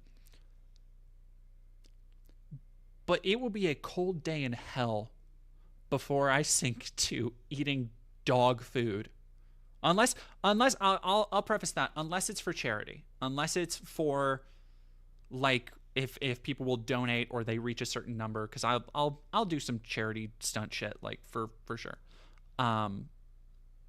But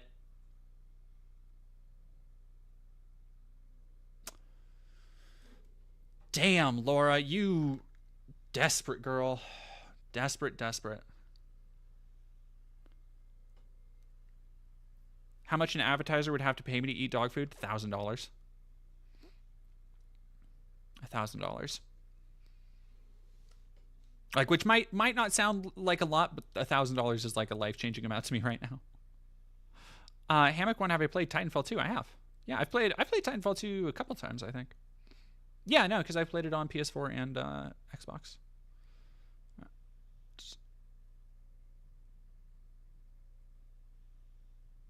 I don't believe this. I think this is a joke. But let me, they somehow always find a way to get into things that they shouldn't, like your hidden chocolate stash, or who knows what's in the backyard. We've all seen those horror stories of dogs licking those Bufu toad frogs that make your dog foam at the mouth, and we. $1,000, but it's the wet cat food. Would you do it, Dead Domain? I give that cat food to Miss every night, and I'm gonna be real with you. Like, just thinking about that hitting the back of my throat, like, legit triggers a gag reflex. And let me tell you, my gag reflex isn't easy to trigger. $5 from Rose Alt. Stunt free dono. Thank you very much. Thank you for the stunt free dono.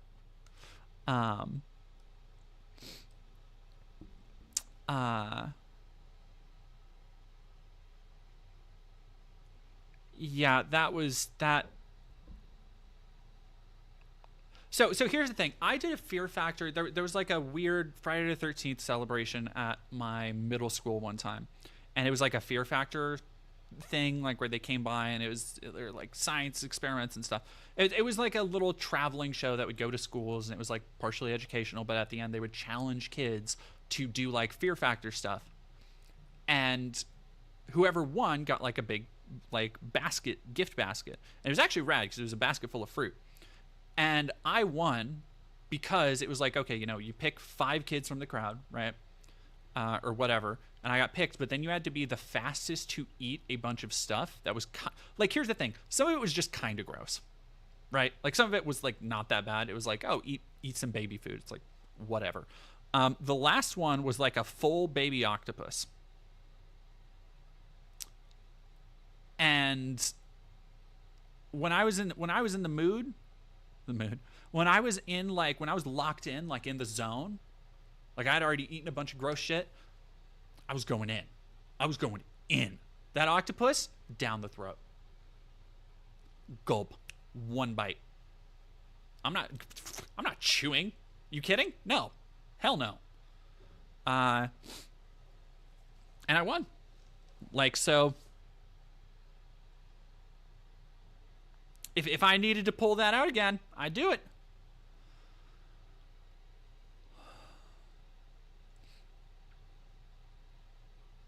Octopus when it's cooked is yummy. Like, I have since gained I have an appreciation for most like almost any like food or meat, like I can enjoy in a certain respect. But like, yeah, calamari, or I like takoyaki. I'll fuck up some takoyaki balls, man. Was it worth it? Actually, yes, because so it was actually kind of an ironic trade-off, because what they gave you for winning was like a really big fruit basket, like a big fucking fruit basket full of like pineapples and melons and blueberries and I think some like random Fear Factor merch bullshit or whatever. But the fruit, mwah, magnifique. I'm a big fruit person. I love a good fruit. This is true.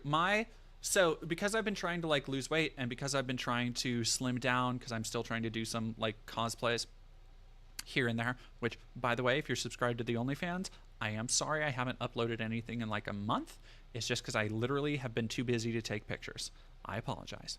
But the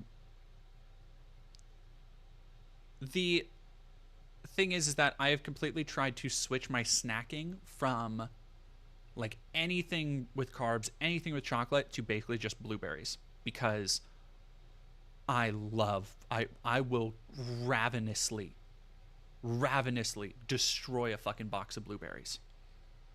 Like, you do not put blueberries on a plate in front of me. It's gone. It's gone. Anyway, let's watch her eat dog food again.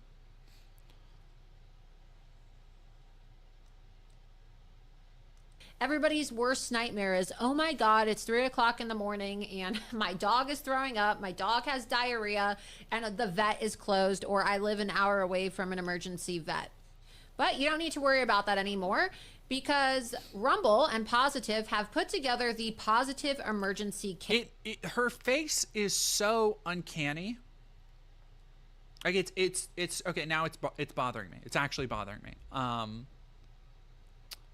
It's like, actually watching her talk, she does look like AI in motion. And this is an amazing kit. It's got everything that you need to handle those why does this always happen to me moments, minus the panic and the costly vet visit. From unexpected allergy flare-ups, surprise bowel issues, or even the classic, what did they just eat off the floor? Oh my God, what is that mystery? This kit has got you. Like look when she smiles. The top half of her face is static. It is entirely unmoving. Like, at all. Like her eyebrows, her cheeks, like all of her, like any of that, it doesn't move. Covered. It's your first line of defense for keeping your dog safe and sound, no matter how curious they get. Rumble isn't just fighting for free speech, they're also the company behind Positive, ensuring you. It's oddly, entrancing isn't the right word, because I feel like that has a positive connotation, but it's oddly like it's hypnotic in a way. Like, once you notice it, I have a hard time looking away. The Blue Witch, she has lip and cheek filler, pretty common. It's not common to have that much of it at 31 is my like thing. Like, girl, you started getting that done when you were still in your 20s. 31. Fascination, fixation, yes, a disturbing fascination. Get top quality pet care. Positive really is an amazing company. Not only do they have these emergency pet kits, but they also have these supplements here. And this is human grade, okay? This is human grade, and I just want to show you now. I'm going to actually do this live on air so you can see for yourself, okay? 100% human grade ingredients is what it says here on the package. And the ingredients are Alberta grass-finished bison liver, Alberta grass-finished bison heart, Alberta grass-finished kidney. These are the same type of nutrients that you can find in the beef organs that you purchase for yourself, right? But this is all protected bison that comes from Canada, so that means that there's no hormones, there's no vaccines given to the bison, so you could actually share these nutrients with your animals. So you could eat this yourself, and I'm going to show you. This isn't a gimmick. This is not just you know, some trash dog food from China. Okay, these are supplements, and these are products that are so healthy and natural that you could actually eat it yourself. So you can see here, Positive Bison. It clearly says dog food topper. And I'm going to put this in my mouth right now. So it tastes like meat. And It tastes like meat. First off, maybe I should get... That's a dumb fucking joke. I was gonna say maybe I should get a sponsorship from this dog food company, because I know there are some trans girls. I know there's some trans girls who would go crazy for dog food toppers. Jackie sent, thank you for $5. She's botched, girls.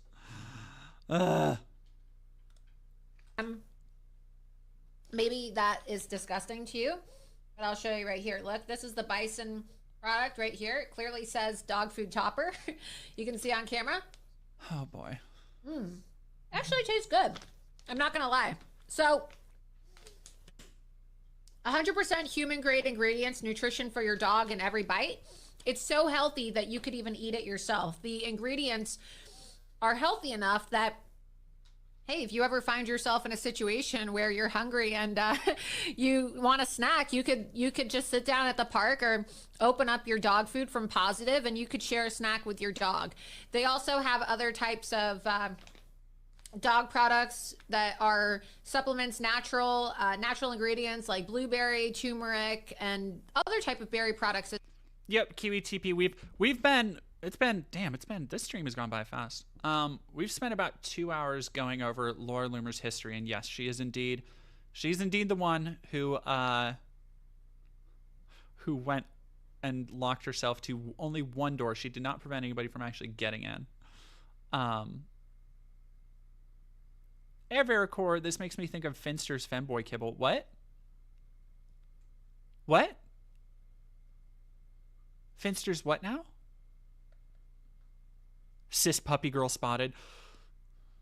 Okay, that is the last time I will allow anybody to call Laura Loomer a puppy girl.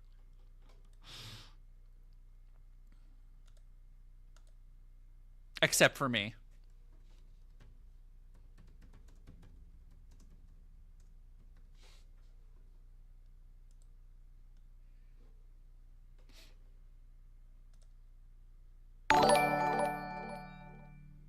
Online Fool. $2 from Online Fool. RFK is eating dog. Trump is eating dog. Projection. So true, I think.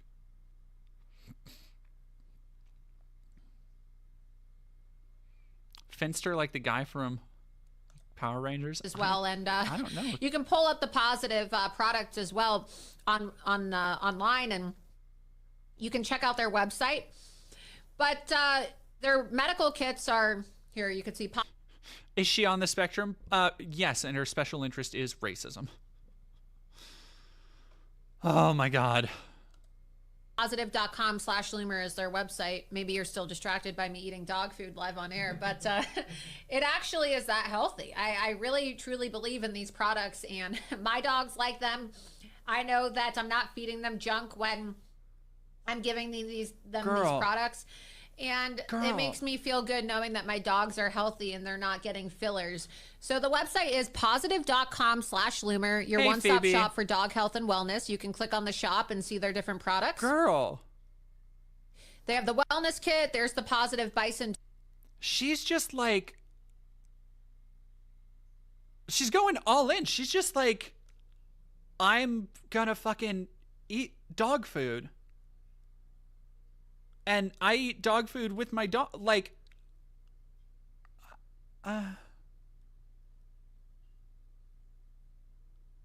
unbelievable. No, like somebody was right. You're like, they're not beating the weird allegations. Like, straight up not beating the weird allegations.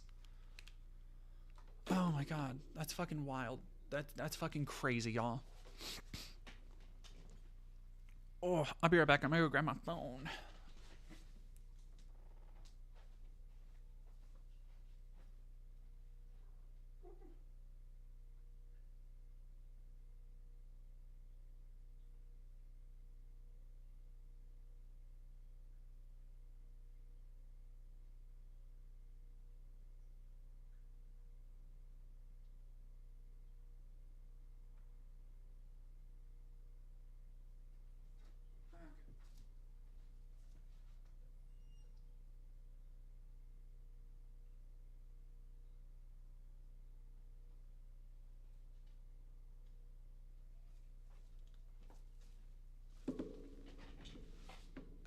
Okay.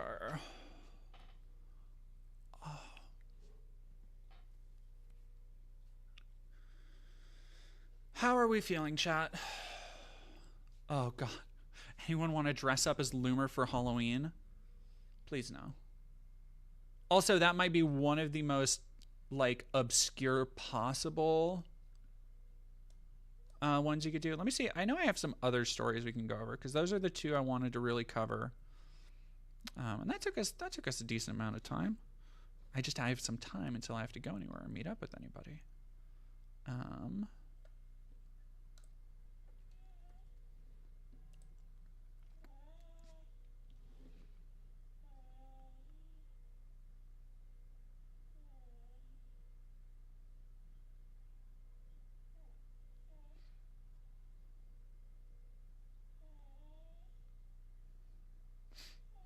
And Ladybug, you are fine. Yes, you are. Nope, not what I want. Turn that down. Allison Gray, thank you for subscribing.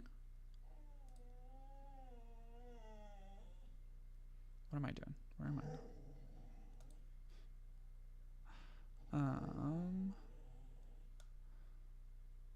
We did the Charlie Kirk thing. Ooh, I got an ad. Who did I get an ad from?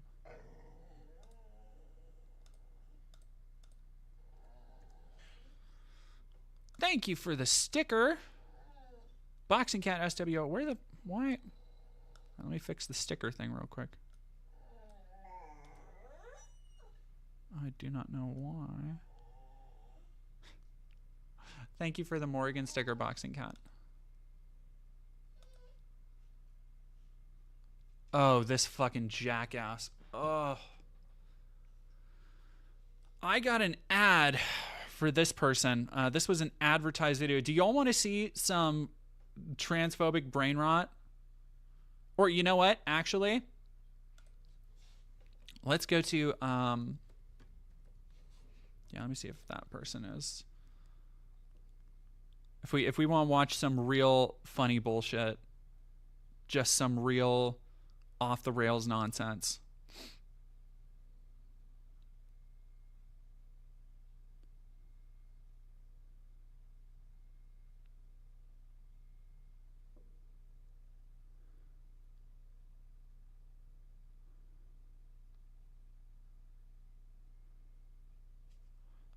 Sorry, I'm just responding to some messages.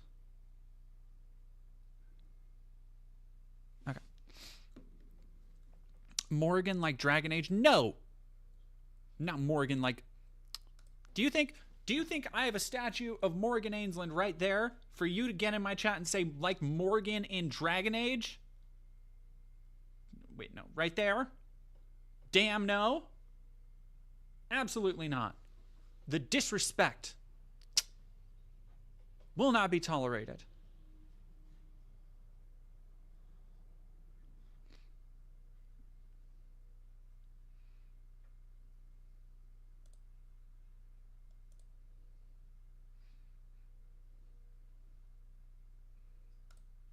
Our Discord community. If you want to see, by the way,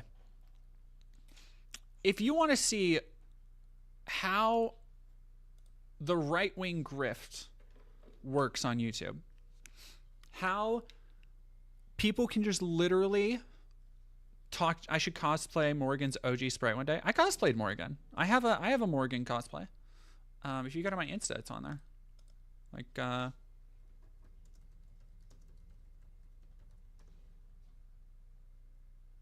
that.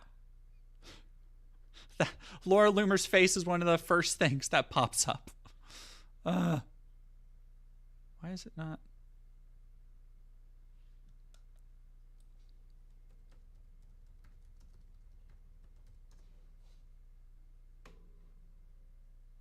Why is Instagram doesn't like to? No. Am I like shadow banned on Dead Domain or on Insta? I don't know who the fuck that is.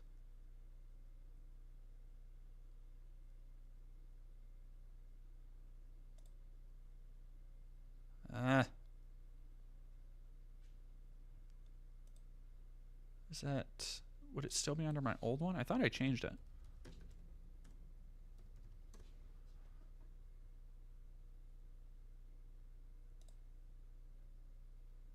I guess I can find from that time I did a modeling gig for a local non-binary. Damn, my body has changed so much even in the last year. Holy shit.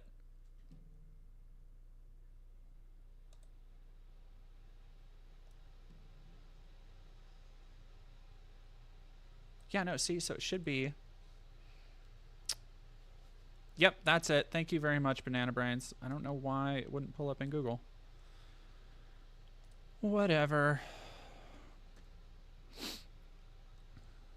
Thank you, Banana Brains.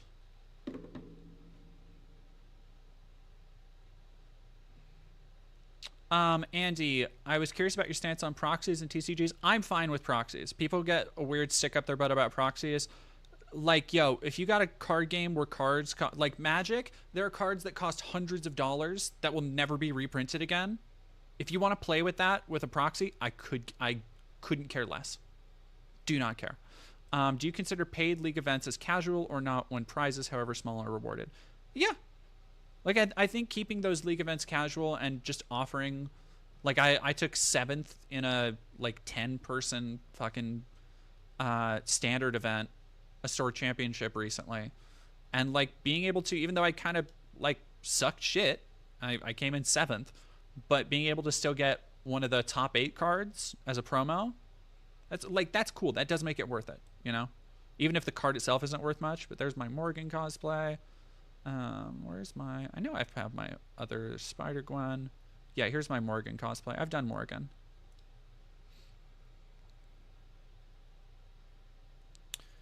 Aol, thank you very much for $2. Always be closing. Gotta sell it, right? I'm trying. I'm always trying.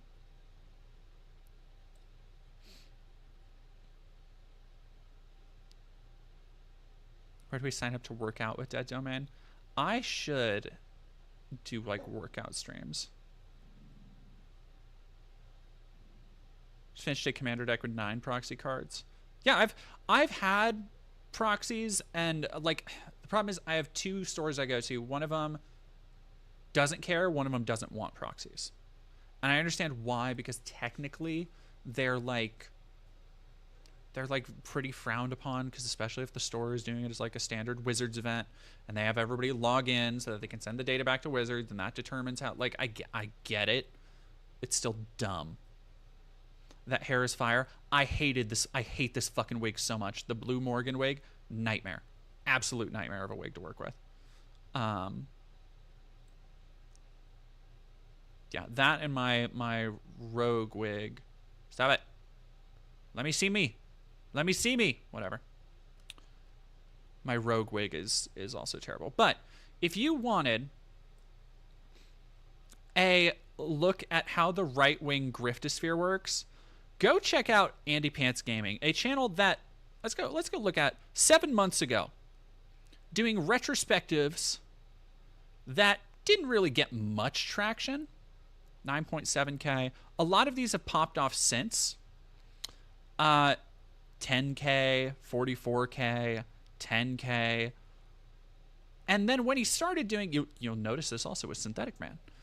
He started doing like dog shit review content of everything good is, or everything old is good, everything new is bad. And again, look, 8.4 views. What went wrong with Homefront? Rage 2, what went wrong? 24K. 22 underrated games, 51K. Homefront: The Revolution, 37. What makes something woke? 195K. Who killed masculinity in video games? 2.5 million. Playing games wrong, 14K. Should you play State of Decay 2? 19K. Why are video games so gay now? 957,000. And then from there, you may notice there's been a bit more of a trend. The woke apocalypse is here. Is this DEI the game? Are gamers homophobic?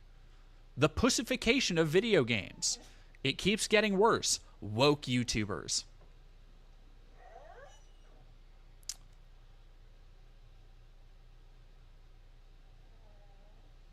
Oh, Quiet Kitsune. If you get your foot in the door and you just start, the dude now has 156K subscribers. Less than a year on YouTube.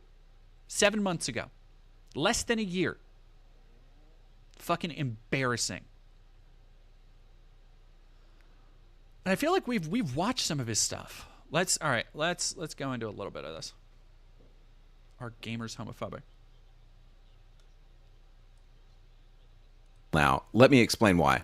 The LGBTQ tilde percentage sign @ sign mafia has always told us we just want to be accepted. Great. Already off to a banger start, dude. Oh, a bunch of people. Okay, no, a bunch of people are just following me on Insta now. Okay, thank you. Thank you all.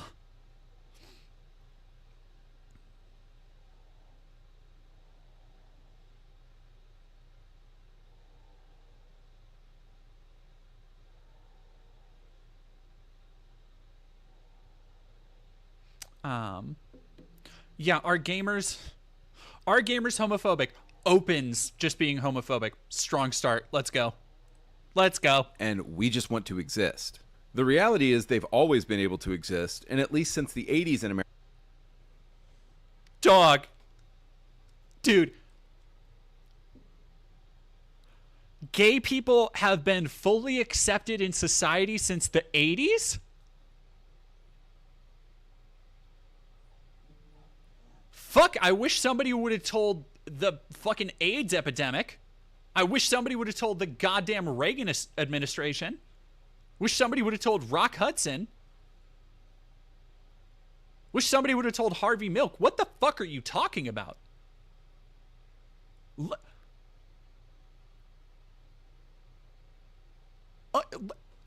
80s, famously a terrifying time to be a gay person.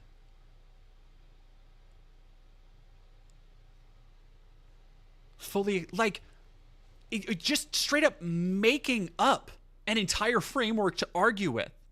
Like, he's arguing with a wall by choice because that's the only way you can fucking win.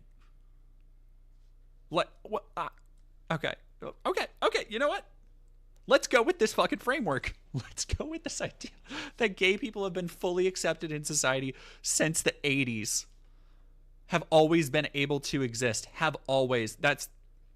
Yeah, gay people have always been able to exist. They weren't like completely forced out of any media depictions because of things like the Hays Code. They weren't like depicted as part of the Pink Scare. Like, gay people weren't depicted as communist undercover agents in Hollywood or anything like that. There have never been fears of being completely ostracized or even worse, killed by your family or your community for being gay in America. It's always been accepted. You fucking moron. Like, by the way, we are 18 seconds into the video. 18 seconds into the video. Buckle the fuckle up, everybody. Let's get it. Let's go. America, nobody has really cared if you were gay, trans, lesbian, a crossdresser, fat, or whatever. But the homo community has started a new initiative the past 25 years, and it's this. It's not enough for us to exist anymore. You have to celebrate us, or you're a bigot. This has never been the case. Like, literally never. I don't care. Here's this weird divide a lot of these folks have. I don't give a fuck if a straight person is at Pride. I don't care. Most gay people don't care. Most trans people don't care. We don't. The problem is that they like to depict what they're doing, that shit like this, completely revising history to fit their bizarre goals, completely ignoring the facts of what actually happened and how people have actually been treated. They are using this to try and advocate against us by saying, no, actually, you don't need that. No, actually, you don't need a pride parade. Why do you get things, but we don't?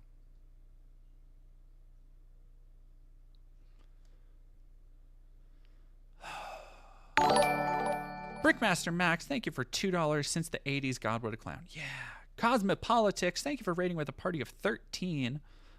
Just Playing Garrick has supercharged $5. Rip to your YouTube recommendations, I assume for a long time and into eternity.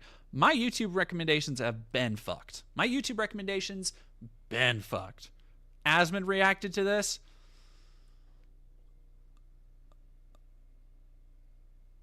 Where? Fucking of course, Asmund can milk 42 minutes out of this shit. Well, no, because he did the Who Killed Masculinity in Video Games. Which is just like, here's the thing. So because I've been trying to save money, I've kind of been, I really want to try Space Marine 2, Warhammer. And I don't like normally play a lot of Warhammer or 40k stuff, but for some reason I've kind of been into that. And so I've been playing, because a lot of them are on the PS Plus like bonus catalog. I've been going through and playing, and also because I've been in the mood for a Diablo kind of clone, I've been playing 40k Inquisitor and 40k Space Hulk Deathwing, which is like a first-person shooter where you play as a Space Marine. And like those games they're solid. They're like 7/8, you know. But those are the kind of games, like, as I'm playing, I'm like, these came out in the last couple years. Why the fuck don't more like, it's because, again, the people who fucking complain about shit like, oh, there's no masculinity in games, the same people, the same people who are like holding up like Space Marine 2, oh, fucking gaming is back, masculinity in games, there's so much, oh, it's so awesome. Dude, there are so fucking many 40k games on consoles right now. So many. These motherfuckers don't know that because they don't actually care. They don't actually go looking for those games. That shit just pisses me off so much. You have to watch two men making out in a video game, and you have to like it. Otherwise, you're... No, you don't. Nope. Nobody said you have to like it. Literally nobody said you have to like it. Nobody said you have to like it. But again, he's trying to equivocate this idea of like not being gay or not necessarily being interested in that content. He's trying to equivocate that with what people like this actively do, which is to throw up their hand and be like, oh, I can't handle all this F-slur bullshit. Oh, this is so, they're trying to make everything gay. Where they freak out, lose their fucking minds to the point where they make several YouTube videos about it. Like, what you are doing, this person is not somebody who has ever seen a gay scene and just been like, well, this is just not for me, and that's okay. And somebody, like, in this elaborate fantasy he's concocting in this world where, like, a gay guy walks up to him and says, you bigot, you're not actively enjoying this. Which nobody ever fucking does. Dude, nobody gives a fuck. Nobody cares if you don't like it. It's not for you. It's okay that something can be for other people. Dipshit. Quote unquote hateful. You have to let your 5-year-old watch two dudes railing each other. Otherwise, you're, wait for it, homophobic. Naked men in front of children. Hey, I wonder where that is. Because you're showing, first off, you're showing 3 different things. You're showing a public beach, which, is it a nude beach? Is it America? I don't know. You're not really providing any sources for anything. You showed a what looked like a lewd show at a gay pride parade, which, by the way, don't take kids to those. If you don't think your kids are equipped to see any kind of nudity, don't take them to a fucking pride parade. That's it. But the idea of, like, you said that your kids have to be okay with watching a dude get railed? I'll take literally any source on that, buddy. Like, literally any source. Andy Pants. And, like, I gotta hand it to you guys. It's a brilliant psyop to try to make people feel guilty for not liking whatever you're doing. But a truly astute linguist and student of culture won't fall for this piss-poor attempt at... Piss-poor. Pop filter, bro. 2 words. Pop filter. Blue X, thank you for super chatting $2. How dare minorities be represented in my games TV? Oh, yes. How dare we? Mind control via poorly constructed compound words. Random question. Do you think I could sell 1 million records if I just convinced everybody that they were Andy-phobic if they didn't buy my record? Brilliant. Look at all these Andy-phobic people out here. How dare they not buy my album? Imagine if Olive Garden started a campaign to say that... Dog, he does not make music, does he? Does he actually make music? No. Chat, can somebody look up if he makes music? Yeah, also I am Andy. No, because that doesn't make fucking sense. He said his joke at the bottom was anti-Semitic. That means you would be Semitic, you dipshit. If you didn't eat there once a week, you're Italiophobic. If I don't like country music, am I countryphobic? If I don't like America... Because Olive Garden is the same as an entire group of people that have been marginalized, pushed to the edges of society, beaten and oppressed for a very long time. Why don't you, buddy, be, again, more actually genuine with the comparisons you should be making to another minority group? Say the same thing about Jews, religious or ethnic. Say the same thing about Muslims. I'm willing to bet that he would take it very offensively if somebody said the same thing about Christians or white people. Much to think about. Much to think about. Am I America-phobic? It's an absolutely insane concept to disparage people and try to make people feel guilty for not buying whatever bullshit you happen to be selling today. So, insert word here, aphobia is clever wordplay used by a dominant group to make themselves seem to... A dominant group. It's incredible. Dominant group. We love rainbow capitalism and its effects on people who hate gay people, don't we, folks?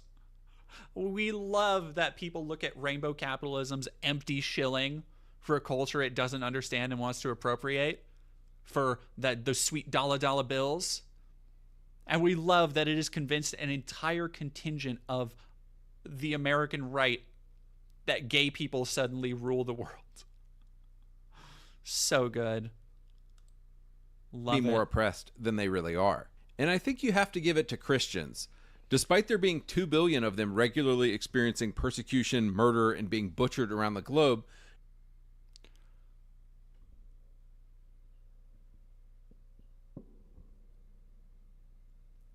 first off, is he seriously arguing, that Christians don't talk about being persecuted? My fucking dude, I sat in a theater this weekend and watched God's Not Dead 5. I have to hold the mic away because I'm going to get loud. God's Not Dead 5. The 5th movie in a series exclusively focusing on how all Christians are upstanding, just servitors of moral virtue that are constantly undermined by evil atheists who just hate God. God's Not Dead 5. Dude. There are entire film series based around Christian self-persecution complex. Let me tell you about a little movie called Disciples in the Moonlight, bucko. You're going to fucking tell me that Christians just like, oh yeah, no, they just take it on the chin. Bro. not once have I seen Christians accuse anyone of Christophobia. But my only point here is that This is what happens. This is what happens when you literally just live in an echo chamber. When you don't understand anything about groups and how they relate to one another. My God. Sometimes dominant groups will call their enemies blank-ophobic as a psyop to make them seem oppressed when they're really the satanic cult does this every year. Oh yeah, we're in good territory here. Let's go. Satanic cult. Satanic gay cult. Let's go. Let's go. Whoo! oppressor, like the LGBTQ community. According to white liberals everywhere, you're a hateful bigot because you don't want your kids to have to stare at naked men exposing themselves on the streets of Portland. If I did not want to see people at a pride parade, I would simply not go to the pride parade. In a city where public nudity is legalized. There are ways to solve these problems. They're fairly simple. It's like, oh, God, why would you eat a Big Mac? Like, why would you go and, like, you could simply not get a Big Mac. These are very simple first world problems to have, my bro. Sean EP, thank you very much for 50. This is for more tickets to the pain train. I have unlimited pain train tickets. The pain train never ends. Portland.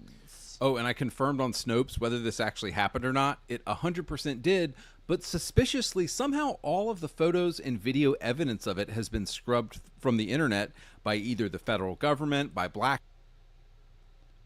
Dog. This dude is fucking far gone. Holy shit. Whoa. Another motherfucker, 156,000. This is the type of shit that YouTube just doesn't seem to fucking care about. Rock or whoever. So right off the bat here, at a conceptual level, I just want to talk about how absolutely insane it is to use a word to disparage somebody for not liking something that just comes down to taste. I will never... Dude. Just comes down to taste. Okay. He is trying to frame this. His argument here is essentially that because he's not gay, the fact that he says, hey, I'm not gay, people will be like, you bigot. No. Nobody cares. That has never fucking happened once in your life. Like, nobody has ever said that to you. Because you are not gay, that you have to like gay things. I guarantee it, you were just fucking making this shit up. Devontae, thank you for $2. Are you gonna make a hit piece on Andy next? No. Hammock, thank you for €5. House Dono goes Burr, thank you so much, Hammock.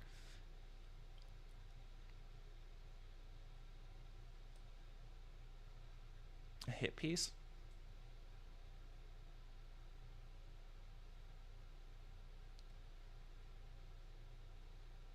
Yeah, no, Window, you got it right. Ain't a hit piece if it's all the truth. Like, I don't think it's really a hit piece if it's just his words. Like, that's kind of, I'll do a case study. Like, I'll call it a case study. Documentary is a little bit heavy. But, like, I just call it, like, it's the same one with my Matt Walsh video. It's like, I'm good, honestly. Oh, hang on.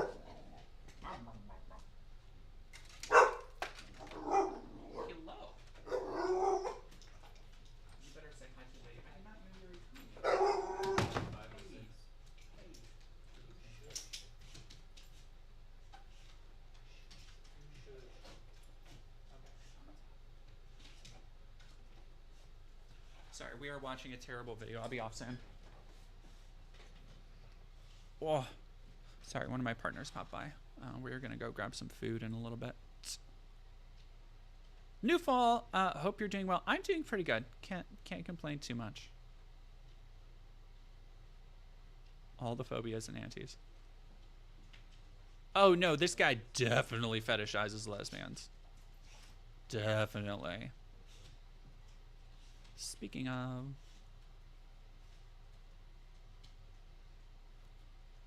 Yeah, Nelson JD, actually a really good point. Call it a hunch, but I don't think they're going to put uncensored nudity on sites that rely on advertisement because that's a good way to lose their advertisers. Also, honestly, with the amount of harassment that queer people get, I wouldn't be surprised if, like, lawyers had to contact them to be like, hey, I'm getting a lot of death threats over this. Can you fucking take it down? Synthetic Man mogs me. He gets more viewers than me. Devontae. Okay. Like, I have better viewers than he does. My viewers have raised $10,000 for charity. What the fuck has his viewers ever done? My viewers try and help people. My viewers like educating themselves. My viewers like things like stats and statistics. Synthetic Man just says some shit and his viewers are like, yeah, totally, dude. Yeah, it's BlackRock. It's the Jews, man. I'm fucking okay. Trust me. I'm okay if I don't get the views that Synthetic Man does. Like, straight up. Synthetic Man viewers fucking hate him, dude. Like, go watch the video. Go watch what his fucking fans say about him. They think he is an autistic, drunk, loser incel. Like, they think he is a Fuda-loving, fucking, lolly-loving, doomer, gooner piece of shit. They fucking hate him.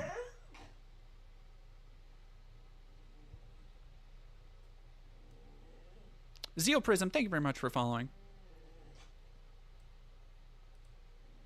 Things I Never don't like like lotion. Oh, I that's will what never everybody's like talking about. asparagus. Everybody's been talking about the lotion and asparagus being forced to.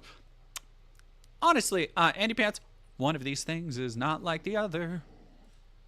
Yes, and I will never like being forced to watch two dudes make out. To call people like me, quote, homophobic for that is just going to cause us to embrace the term more and more, which is actually what is happening to giga-chads around the world right now. Dude.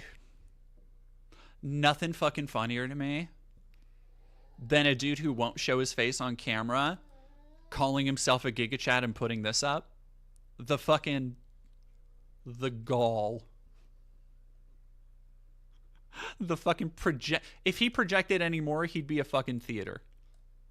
God damn. Now, when I see somebody calling somebody homophobic now, I just think, okay, so that dude's normal. Zooming out for a minute, though, I want us to etymologically analyze this word and see how it falls apart. Homo is the Latin word for human. Phobos in Greek mythology was the twin brother of Deimos and was the... Oh my god. Here's another funny thing I find is that whenever they try, like, these alt-right kind of dipshits try and get smart about their video editing skills, because they don't watch any videos that actually, like, put work into editing or educating their audience. They've never watched, like, a leftist video creator, because that's all they're soy boy cucks. So they don't know how much ground they're just, like, recovering. Like, stylistically, they think they're, like, they're really doing something here, when it's just, like, this is the most tired shit possible. Devonte, my super chats are not to be used in other videos. I have emotional stress now because of Dead Domains video. Devonte, I don't know what to tell you, except for the fact that consider for a moment the difference between how Synthetic Man treated me in his chat and how I'm treating you here, where I am not saying you should be banned. I am not saying, oh, you need to get out of here. I'm not challenging you to a debate, which I was like, yeah, Synth, let's do it. And then he banned me himself, by the way, because he was so fucking pressed. Think for a moment about the person that you're actually advocating for that you decided to come into my chat and talk about. When, like, I've left him alone, right? I still get people giving me like, just today, I had somebody give me a death threat in my fucking comment section over that video. And I'm still leaving him alone because I'm moving on with my life, which, just judging by the fact that you're here, and I think maybe one or two other people might have said some shit, I'm going to assume he hasn't moved on yet. So, you know. Yeah, no, go. If you are so into this beef, go tell Synth, yeah, I will debate him literally any fucking time. I will, unlike Synthetic Man, like, this should really tell you everything you need to know. With all the estrogen in my body, I am still fucking more man than Synthetic ever will be. That's just the truth. Devonte, I'm going to make my own YouTube channel and destroy your arguments, Lamo. Devonte, I beg you. I beg you. Please, dude. Be the MGK to my Eminem. Devonte, will you please be the Ja to my 50? Will you be the Drake to my Kendrick, Devonte?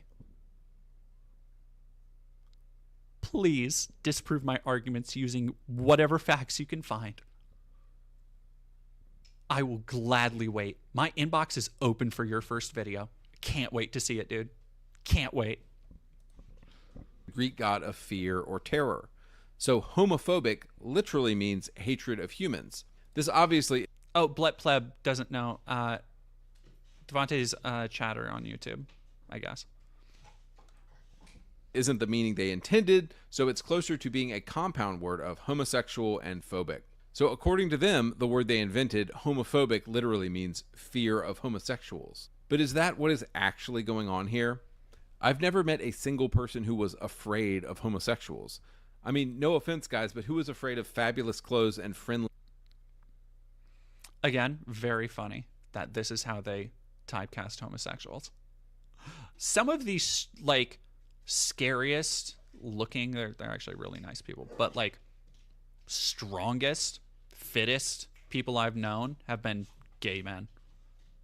Like, find a general biker bar, you will find a bear that can crush the average person like a fucking pop can. This weird idea, first, again, it shows just how, I guess, insulated is probably the right word, their worldview is, and how little actual experience they have with the world, that they think the crew of Queer Eye is like what every gay man is like. Like, dude, what did you fucking get your opinion on homophobia from Will and Grace? Like, what the fuck? Also, yeah, this PowerPoint presentation bullshit, I don't think he's done anything that can actually be called a video. Like, this is just a PowerPoint presentation. Doggo. Yeah, no, all gay men, queer Molly, all gay men aren't twinks. And it's a crime. It's a crime on us all, I say. Gay men. So there's no actual fear of gay people going on.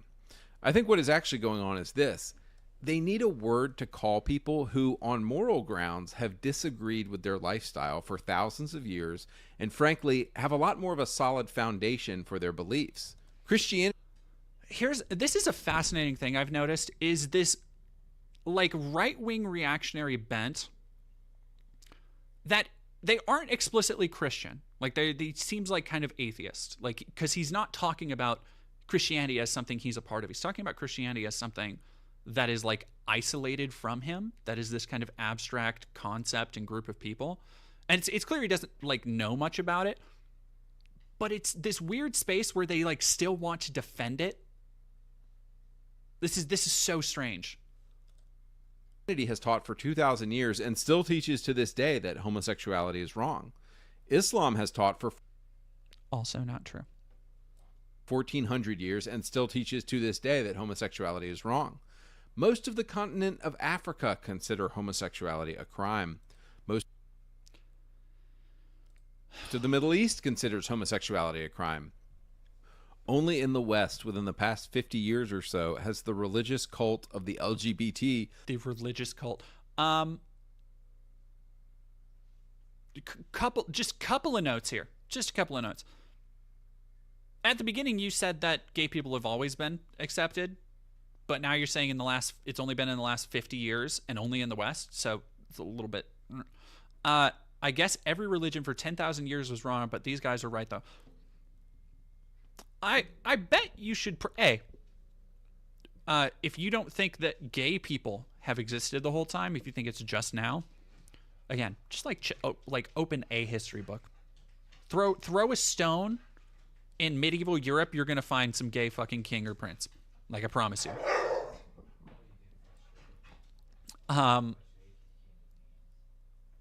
Also, do you want to talk about everything else religion did for like 10,000 years? They weren't responsible for a whole lot of good shit. Like, notably, pogroms. We just talked earlier about Irish and Catholics fighting. Like, essentially race riots based on, race between the Irish immigrants and the Protestants. But, like, the one underlying constant of religion since the beginning of time is that it is constantly used to victimize and blame others and consolidate power for a lot of people. The argument you're making here, not great.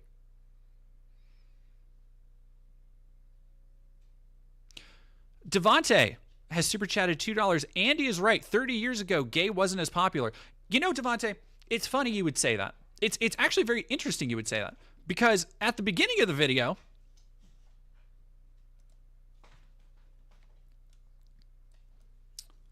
if you will direct your attention to the screen, please. He said, in his words, since the 80s, gay people have been fully accepted by society. So my question to you, I guess, is which is it? Because you can't have it both ways. You can't have it 30 years ago, gay people weren't accepted. And also, since the 80s, they've been fully accepted by society. It kind of has to be one or the other.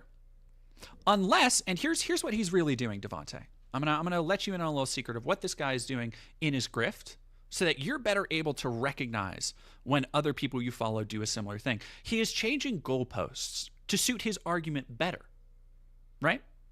Because it's easier for him to say at the beginning, when he's talking about how he's not homophobic and nobody's actually homophobic, it's easier for him to say, oh, the gay people, like, they don't have anything to worry about. They've been accepted since the 80s. They've been fully accepted by society. It's easy for him to say that there, because that will confirm the point he's making at the time, right?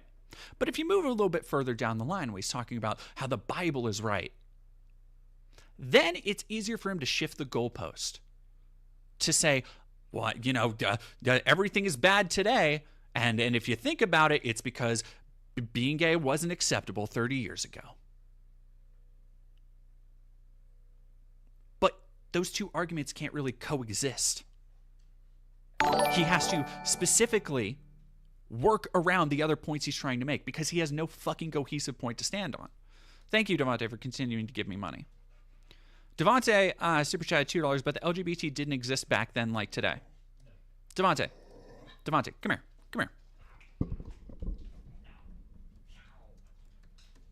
You know what? I'm going to do 1970 gay.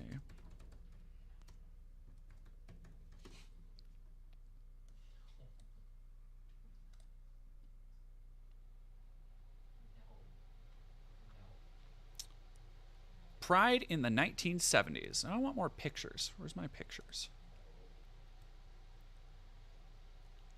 What was the gay movement in 1970?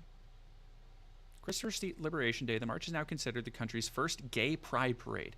In 1970, City of Seattle. Decade of the 1970s, gay rights issues repeatedly found their way onto the municipal agenda. Milestones in the gay rights movement. Ooh, this will be perfect.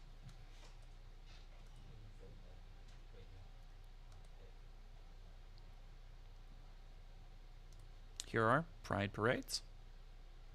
Here are people scantily clad.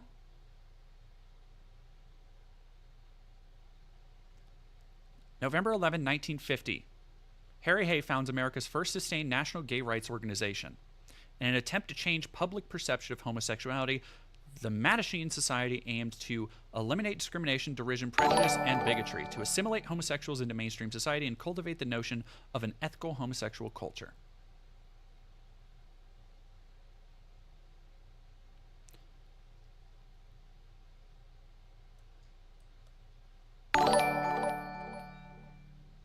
Majority of my school is gay. It wasn't like that before.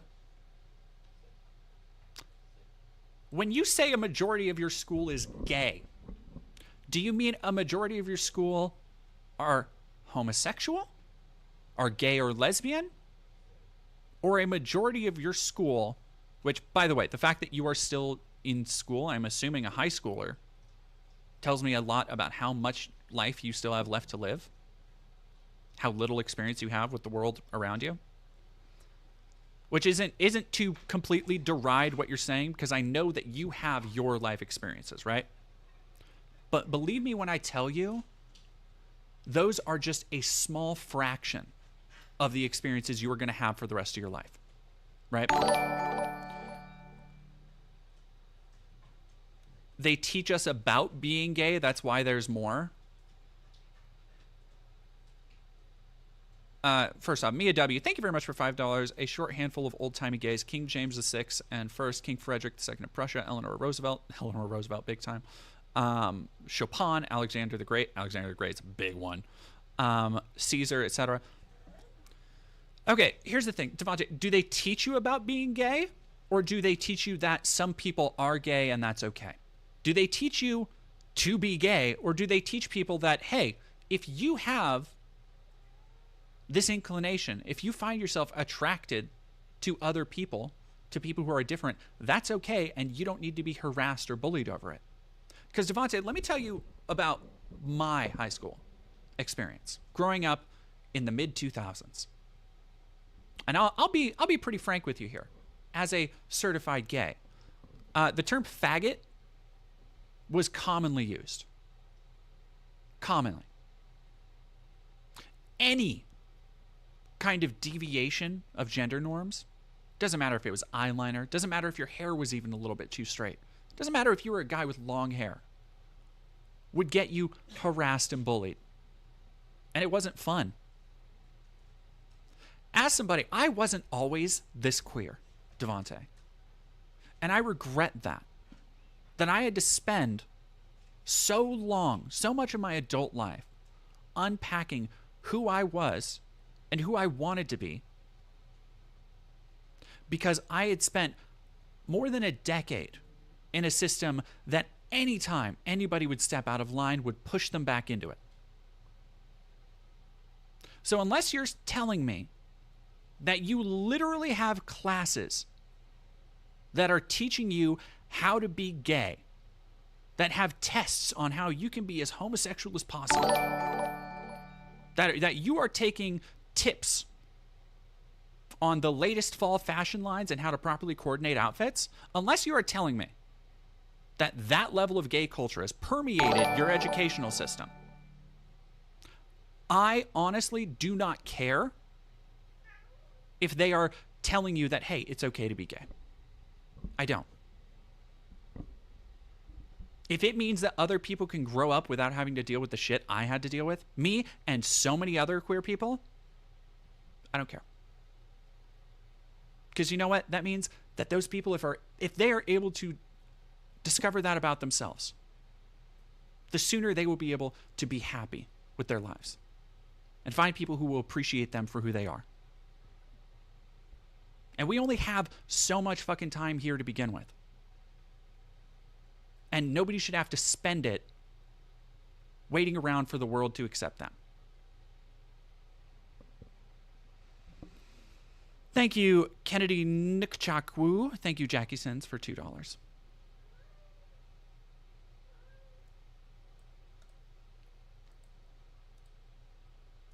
Devontae, as always, and I'll say this to anybody, if you actually want to have a rational, reasonable conversation, let me tell you, this is not the forum for it.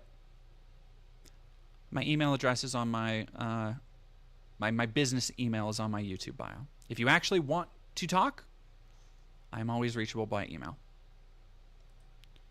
That being said,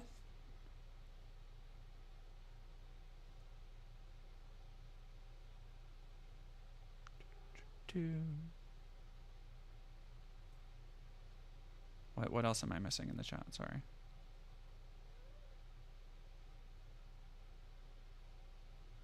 Well, Earl Grey, I don't believe that. I don't like to Steve, being gay is one thing, but it's weird as hell my college has tampon dispensers in the men's room. No, it's not. I don't care. It's not for you, Steve. Steve, let me ask you a question. If you go to Starbucks, I don't know if you go to Starbucks. If you go to a coffee shop, doesn't matter. I bet you have an order you like, right? Like you have a thing that you gravitate towards, whether it's a smoothie or whatever. Now, if somebody orders a black coffee, or they have black coffee, like pure black coffee sitting behind the counter, that's not for you. You know that's not for you. You know that when you see that, you go, black coffee. That's not for me. Doesn't agree with me. Upsets my tummy. Doesn't matter. Whatever you think, whatever your reasoning is. You're like, please, one mango strawberry smoothie. And then another person comes up and they're like, ooh, I will have a black coffee. Because the black coffee is for the people who want black coffee. It's for the people who drink black coffee. That should be your same thought process with tampons in a men's restroom. They're not for you. Don't worry about it. I don't care. There are so many things in the world that people take so much time to give a fuck about. Why? Do you truly not have anything better to care about than, there are tampons in the men's bathroom? There is one day, I know incel 4chan types like to say that every trans man looks alike. Let me tell you, they don't. That you always like to use early in their transition pictures of trans men dude, give them 4 or 5 years. You will not be able to tell. One day, you might go in there and a dude who is completely unrecognizable as trans will use it. So what? Who cares? Who gives a shit? Like, if you do, all I can do is advise you, like, seriously, find something better to care about. Like, if you seriously look at that and you're like, oh, this is degrading Western society and this is the crumbling of our American Christian values, I don't know what else to tell you other than you've been duped. Probably by people who are actually doing those things. Probably by people who are profiting off of you. Or at the very least, profiting off of the division that you're sowing. That's all I can really say, dude.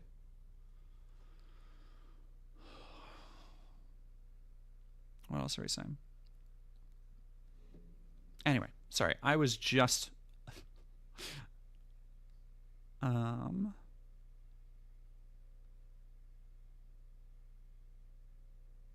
me go...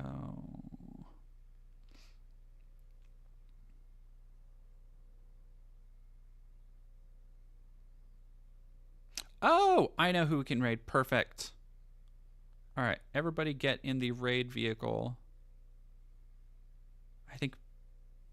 fucking... I can't... Okay, give me a second, y'all.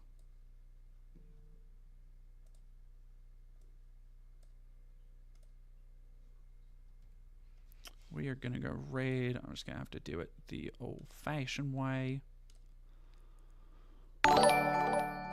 Thank you so much. Who was that? Brutus Magazine, thank you for $1.99. I'm arguing with Jordan, too. Look how based I am. Charles Grape, thank you for $2. Raise the roof in your new house. I don't know if I can, actually, because it's on the 4th floor. But if I get it, it's still, I want to manifest, but I don't want to, say it's for sure yet. But put in the thing today. Fingers crossed. Very nervous. Consensus -1. Thank you for following. All right, let's go to...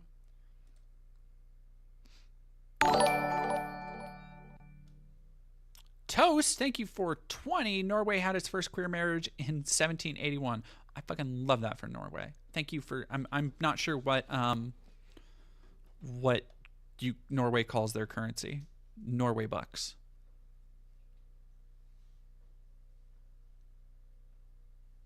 All right, yes, let me go to Stream Manager. Thank you, Twitch, for 3 additional bits. Added 2 bits and 1 bonus bits to Zolroyce's Power-Ups Redemption. I'm liking this extra bit thing, Twitch. Big fan of bonus bits. Oh, whoa, nobody leave yet. Y'all need to get in the raid mobile. If everything will load. We'll see. Go raid a good old channel.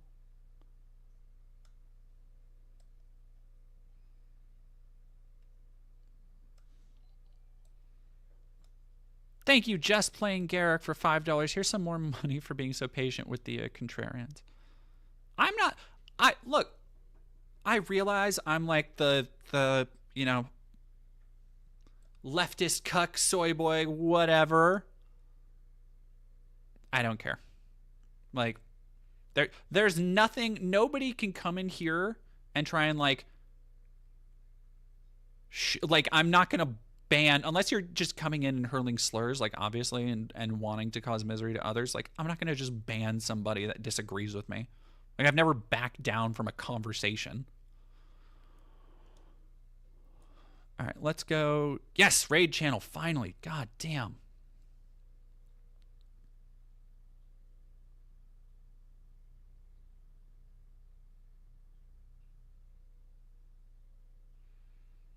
Oh my God, Twitch is so slow. No, yeah, cruise control for cool. Like, a lot of us were shitty back in the day. Okay, we are going to go say hi to Pierre B. Everybody, get in the raid mobile, and thank you all very much for watching. Thank you all for donating. Please check out the latest videos on the channel. We have the God's Not Dead one coming in the next couple days, and then some other big stuff still coming this week. Thank you all so much for watching. If I can raid, I want to raid. Can you start the raid, please? I'm doing a good. I just gave a good log off, and Twitch is taking so long.